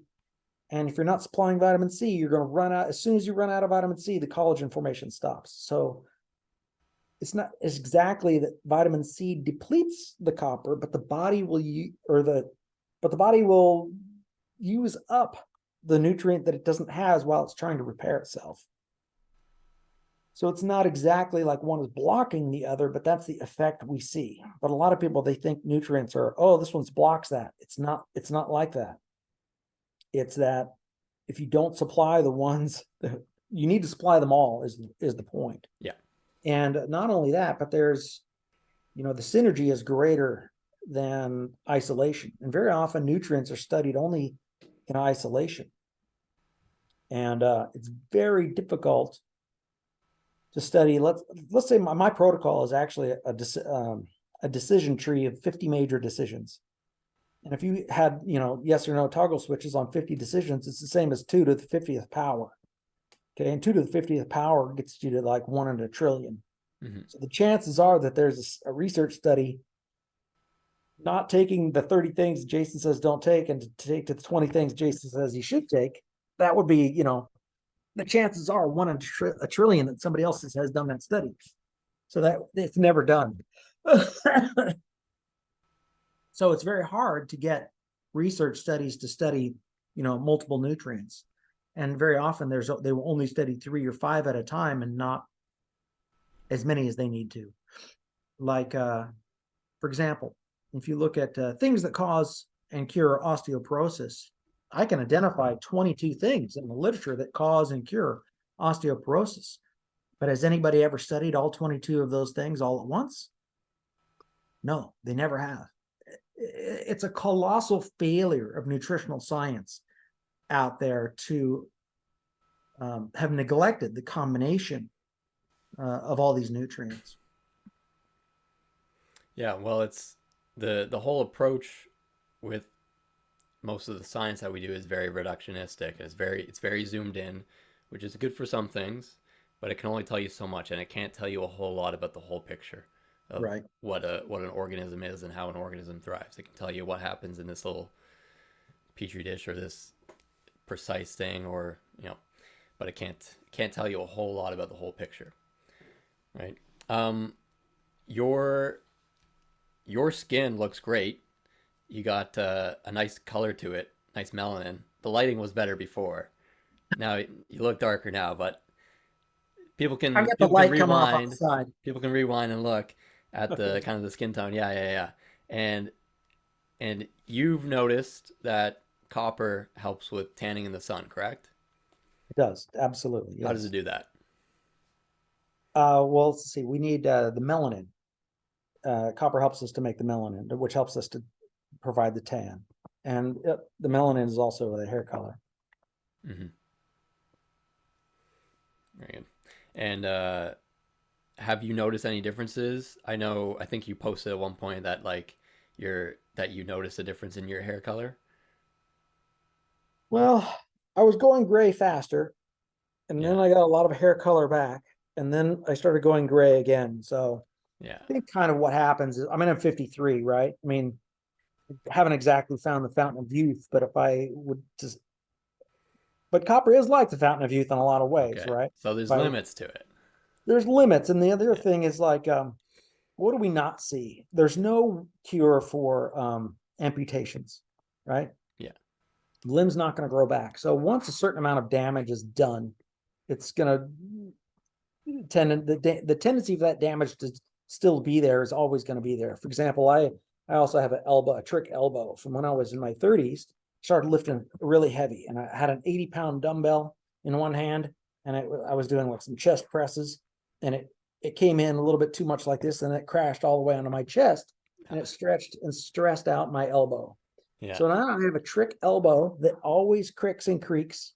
Well, sometimes it doesn't, but then it still cricks and creaks occasionally, right? So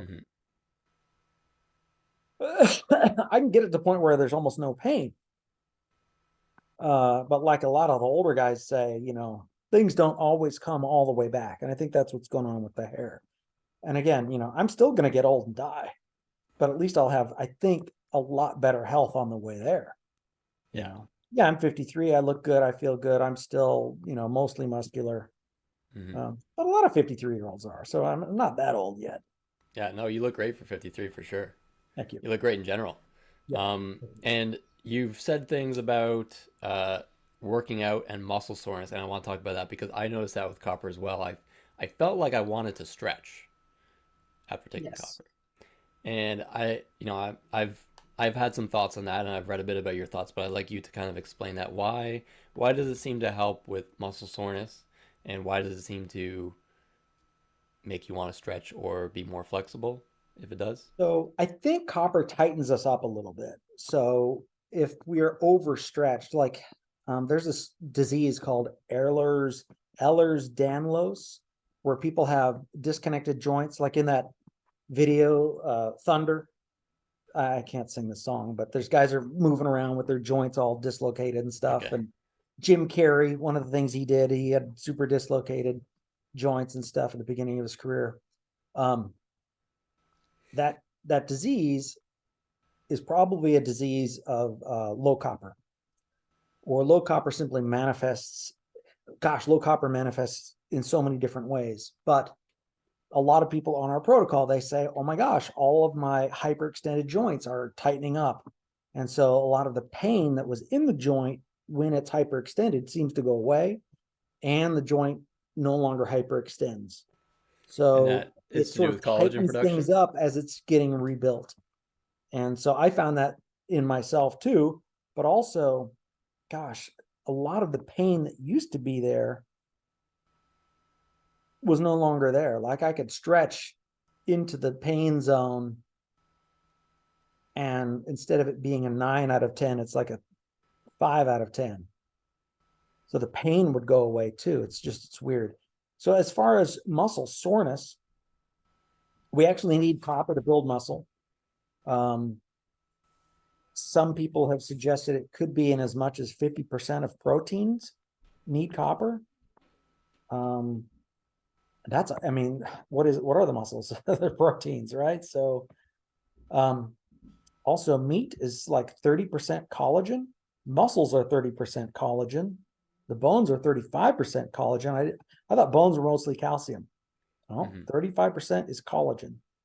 So we need copper, zinc, and vitamin C for collagen formation. And if we're building our muscles through bodybuilding and we're forming more collagen, if that process is hindered, we're going to have more muscle soreness.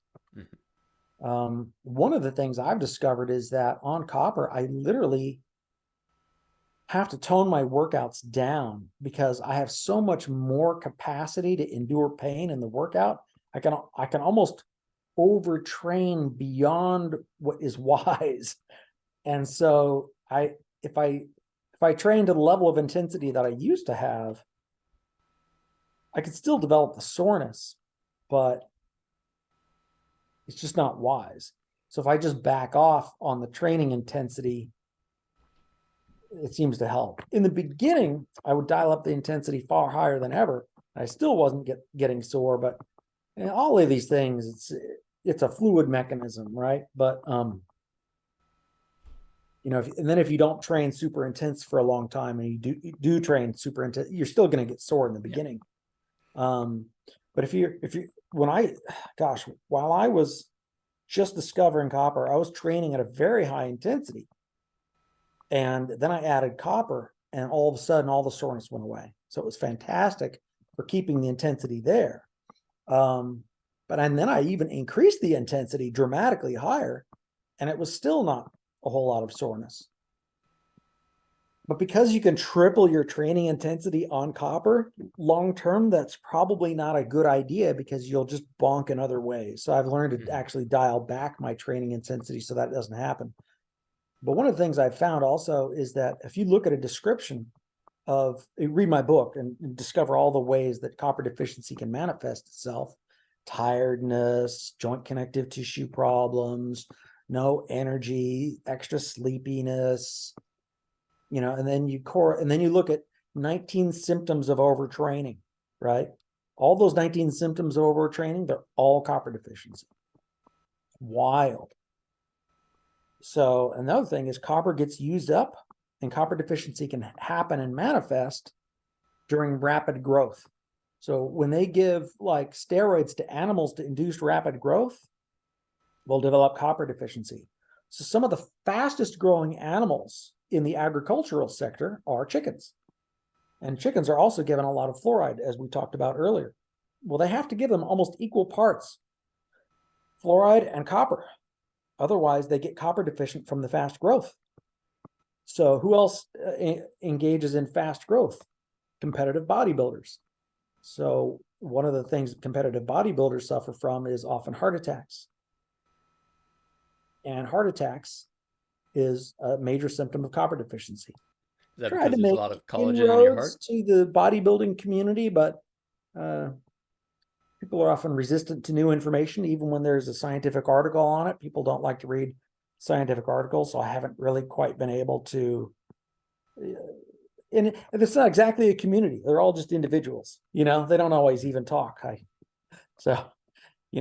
you talk to one guy and he just doesn't talk to the others, there's no community there to grab a hold of the information and make use of it. Even if it's right there in the scientific literature, steroids and rapid growth lead to copper deficiency. Try to tell them, but yeah. Well, even looking at agricultural feed gives us interesting insights, because we're not one-to-one, we're not the same as chickens or cows, but it does give us a lot of insight into what actually works for animals. And if they're putting way more copper into animal food than they suggest for us, it should be at least a sign to look into it and what's going on here, because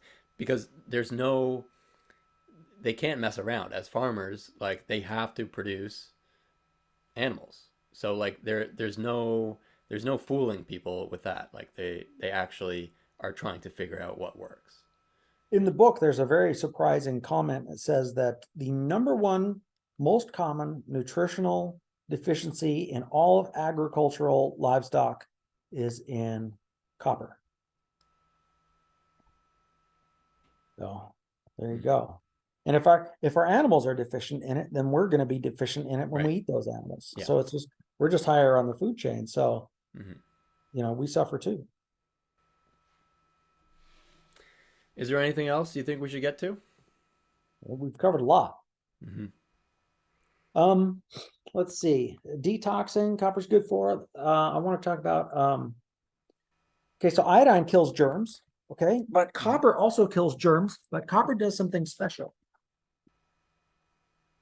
It actually increases the number of white blood cells, and I don't think iodine does that. Does copper kill germs directly, or does it kill germs by increasing the white blood cells? It's gonna both. But also it gets into those white blood cells, and those white blood cells will use the copper to kill the germs. Okay, so it's a combination of those things, which is amazing. And then, but we'll have ionic copper floating around in the body, and a lot of people say, "Oh, that's evidence of toxicity." We didn't talk about is copper toxicity yet. there are a lot of ideas on copper toxicity, and all of those ideas are primarily driven from either hair tissue tests or blood tests, and they're not conclusive, because if the body needs to mobilize copper, you can't, correlation does not prove causation. So just because copper is high in the blood does not mean we are toxic with copper itself. But if we smash our thumb, copper will rise in the blood to heal the thumb. If you get an infection, copper will rise in the blood to heal the infection because it kills germs. If you're anemic, copper will rise in the blood to try to mobilize it to help it. In other words, you can't, if there's a fire and there's firemen there, that's an association. You cannot say that firemen are the cause of fires, even though some firemen might be arsonists. But the point is, associations don't work. So almost all of the evidence for copper toxicity is built on these associations. In other words, look, if there was a murder trial and I happened to be in the stadium, right? And they can prove that I was in the stadium, and they can say the murderer had to be in the stadium. Yeah, but there were 50,000 other people too. You therefore can't, if you can't hang me on such bad data, right? Why would you harm yourself by not taking copper? You can't use bad data to harm yourself and give yourself a death sentence by not taking copper based on faulty data. And why aren't people who are taking copper having these problems that they associate copper with? That's right. Say that again. And why aren't people who are taking copper having these problems that they associate copper with? That's right. So the copper toxicity advocates, they claim that if you take a 2 milligram copper supplement, you're going to become copper toxic, and it's going to build up in the tissues and all, yada, yada, yada. And they say, well, the number one tissue it's going to build up is in the liver. And in Wilson's disease, people have 500% more copper in the liver. And I just wrote a little post on this today.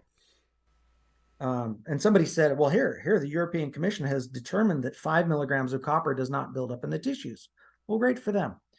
But they said that copper building up in the liver is the first sign of copper overload still. It couldn't possibly be, and I'll tell you why. I've taken 30 milligrams of copper every day for the last 5.5, almost 6 years now. That's a grand total of 50,000 milligrams of copper.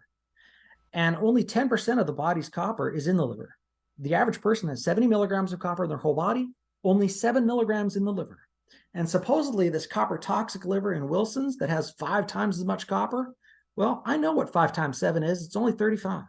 35 milligrams of copper in the liver is not enough to blame copper. All they have is association, and it's not accurate. You wouldn't hang a person. You wouldn't put a person to death on death row on that. So you therefore wouldn't sentence yourself to copper deficiency based on such flimsy information either. So therefore, but gosh, where'd my 50,000 milligrams go? Did my liver sequester it away? Absolutely not. When you take 10 milligrams of copper daily for a month, your body flushes all of it out. And I'm taking more than that, and it's still flushing out all of it out. That's why it's a great detoxing nutrient, because copper will bind with other minerals and flush those toxins right out. It goes into enzymes, and those enzymes flush that stuff right out. So therefore, if copper is a great, fantastic detoxing agent, it can't also therefore be a toxin. They can't have it both ways. They claim, oh, the copper body has a homeostatic mechanism to deplete copper to keep the amount in the body the same. And so therefore that's proof that the body doesn't want it. You can't have it both ways and claim that, oh, it's bad because the body gets rid of it easily, and therefore it's bad because it builds up. You can't have it both ways. It's one or the other. And because it's easily excreted, that's why it's not a toxin. Yeah. Now, there are cases where copper will build up.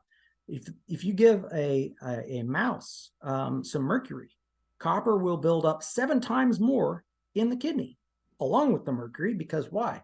Because the body is sending the copper into the kidneys to try to heal the kidneys from the mercury damage. So just because copper builds up in tissues does not mean it's from copper toxicity. It's from another toxin. Did they ever test any toxins in any of these people with Wilson's disease? Absolutely not. I looked for Wilson's disease and fluoride in the PubMed.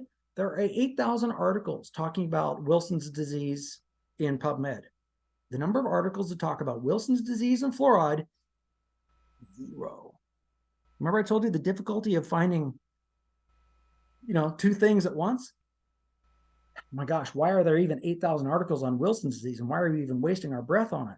Wilson's disease is so rare. It happens to 1 in 200,000 people. And everybody thinks they have Wilson's disease because everybody's low in copper. And that's the first thing they want to check. Nobody has to check to see if they have Wilson's disease because we've had a couple of people with Wilson's disease take copper and heal. And here's the other thing. We know why they're wrong. You can't heal Wilson's disease. If Wilson's disease can't be healed, that means their etiology and their whole understanding of it is totally wrong. And if people with Wilson's disease are deficient in copper, then telling them not to take copper is going to be the exact wrong solution, which is what they do. So again, people with Wilson's disease, they heal on copper because why? Because the copper is getting stuck in the tissues because they need more copper to heal. That's why the body's mobilized copper into the tissues in the first place. Mm-hmm. And if you just look at liver disease and compare it with copper deficiency causes liver disease. Copper deficiency causes nerve problems. What is diagnostic for Wilson's is simultaneous liver problems and nerve problems. And neither of those problems are caused by copper. Copper heals both. So people with Wilson's disease, they're just deficient in copper like everybody, and there's nobody that's going to be damaged by taking more copper. That's just a lie they invented to scare us away from it. Yeah, like I was saying, the reductionistic view, it's too zoomed in. Like they can't see it. You can't see the forest for the trees. Yeah. That's right. It's unfortunate. I think there's a lot of that, and like who knows what else we've got wrong, you know. That's what if you think about it, when they claim that copper deficiency is rare, everybody is suffering from copper deficiency, and if they can't get that right, they've got nothing right. You know, what is anemia but low red blood cell counts? Well, does taking copper rise our red blood cell counts above normal? Yes. But doesn't that imply that everybody's normal red blood cell counts are lower than they should be? So everybody's suffering from low-grade anemia. But if everybody's suffering from low-grade anemia, then everybody's suffering from copper deficiency. Right. You know, it's like, how are we going to wrap around all these, you know, is it circular reasoning, or is it just that they've, you know, if they claim that copper deficiency is rare only because they rarely diagnose it, maybe something's wrong with their diagnostic capacity and not that copper deficiency is actually rare. In fact, they only catch copper deficiency in very late stages. By the time people's spinal cords have multiple lesions on them, people can't walk, they can't talk, they're wheelchair bound, they can barely type, they can barely enter the copper deficiency group, other group on Facebook, one of the other groups. And then the medical establishment says, oh, here, take an injection of 0.5 milligram of copper. I mean, how sad and horrible and pathetic, because they still believe that copper is going to cause nerve damage.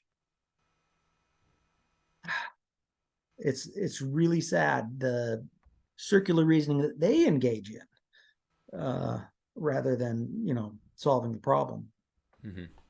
Have you always been this willing to look at alternatives that are outside of what the establishment has prescribed, or did this come at a certain time? Was there a certain discovery that you had with yourself or with somebody else that kind of initiated this you know, willingness to challenge norms in your thinking? So I told you my story. I grew up as a ski racer, and as a ski racer, I was aiming to be the best in the world. And in order to become the best in the world, you need to have an inside track. You need to have a competitive edge. You need to be able to do something that your competitors are not doing. So I was always looking for various things, ways I could improve my health that other people wouldn't, that would compound and give me a competitive edge. So the things that I was doing was drinking distilled water.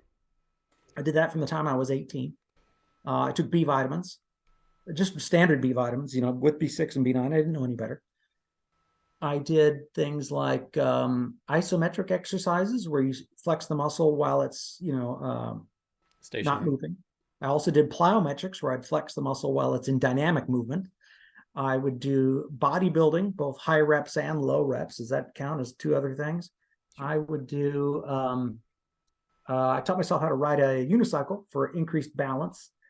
So I was doing a lot, you know, I could go on, and I think I had a list of about 17 things to 18 things that I thought I was doing that hopefully nobody else was doing. I was doing, really hardcore stretching so that I could have increased hip mobility, so I could angulate better. I was jumping on trampolines because extra detox and whatever. I would eat a very low fat diet and get my body fat percentage low so that I wouldn't have extra mass. I'd work out the legs, but not necessarily the upper body or the shoulders, because that's just extra mass that's not necessarily helping. So to answer your question, have I been interested in alternatives? From the very beginning, always. And I didn't want to be a doctor or lawyer, even though they told me I was smart enough to become a doctor or lawyer, because I saw both professions were thoroughly corrupt. And I didn't want to waste my time going into corrupt professions. Hmm. Like, why be a doctor so you can give people poisons? You can't poison your way into health. I knew that by the age of 18. So why waste 13 years of my life to become a doctor just to prescribe poisons? That made utterly no sense to me then. It makes far less sense to me now. you know, I so yeah, from the very beginning, I've been a maverick in a lot of ways to simply try to be the best in the world. Very cool. Yeah. Well, Jason, I really appreciate you coming on. I've had a good time. I've had a good time too. Thank you very much for the Yes. interview. And yeah, this is great. I look forward to sharing with other people. Well, thank you for all the work that you do and all the pioneering and the experimentation and the writing and the education that you do. And I would encourage people to look at both your getting your book. I would encourage people to look at the Copper Revolution Facebook page and perhaps your website. Is there anywhere else that people That's should about look? it. Yeah, yeah, Okay. that's it. Thank you so much. I Yeah. really appreciate you Thank mentioning you. those I'll things. put those links up. And yeah, I think people should have a look, experiment, try it yourself, see what works, talk with people, give it a shot. Thanks, Brendan. I appreciated this conversation too. You really drew me out well. Great interview. Thank you. Okay. Thanks, Jason. Okay. All right. Stick around. All right.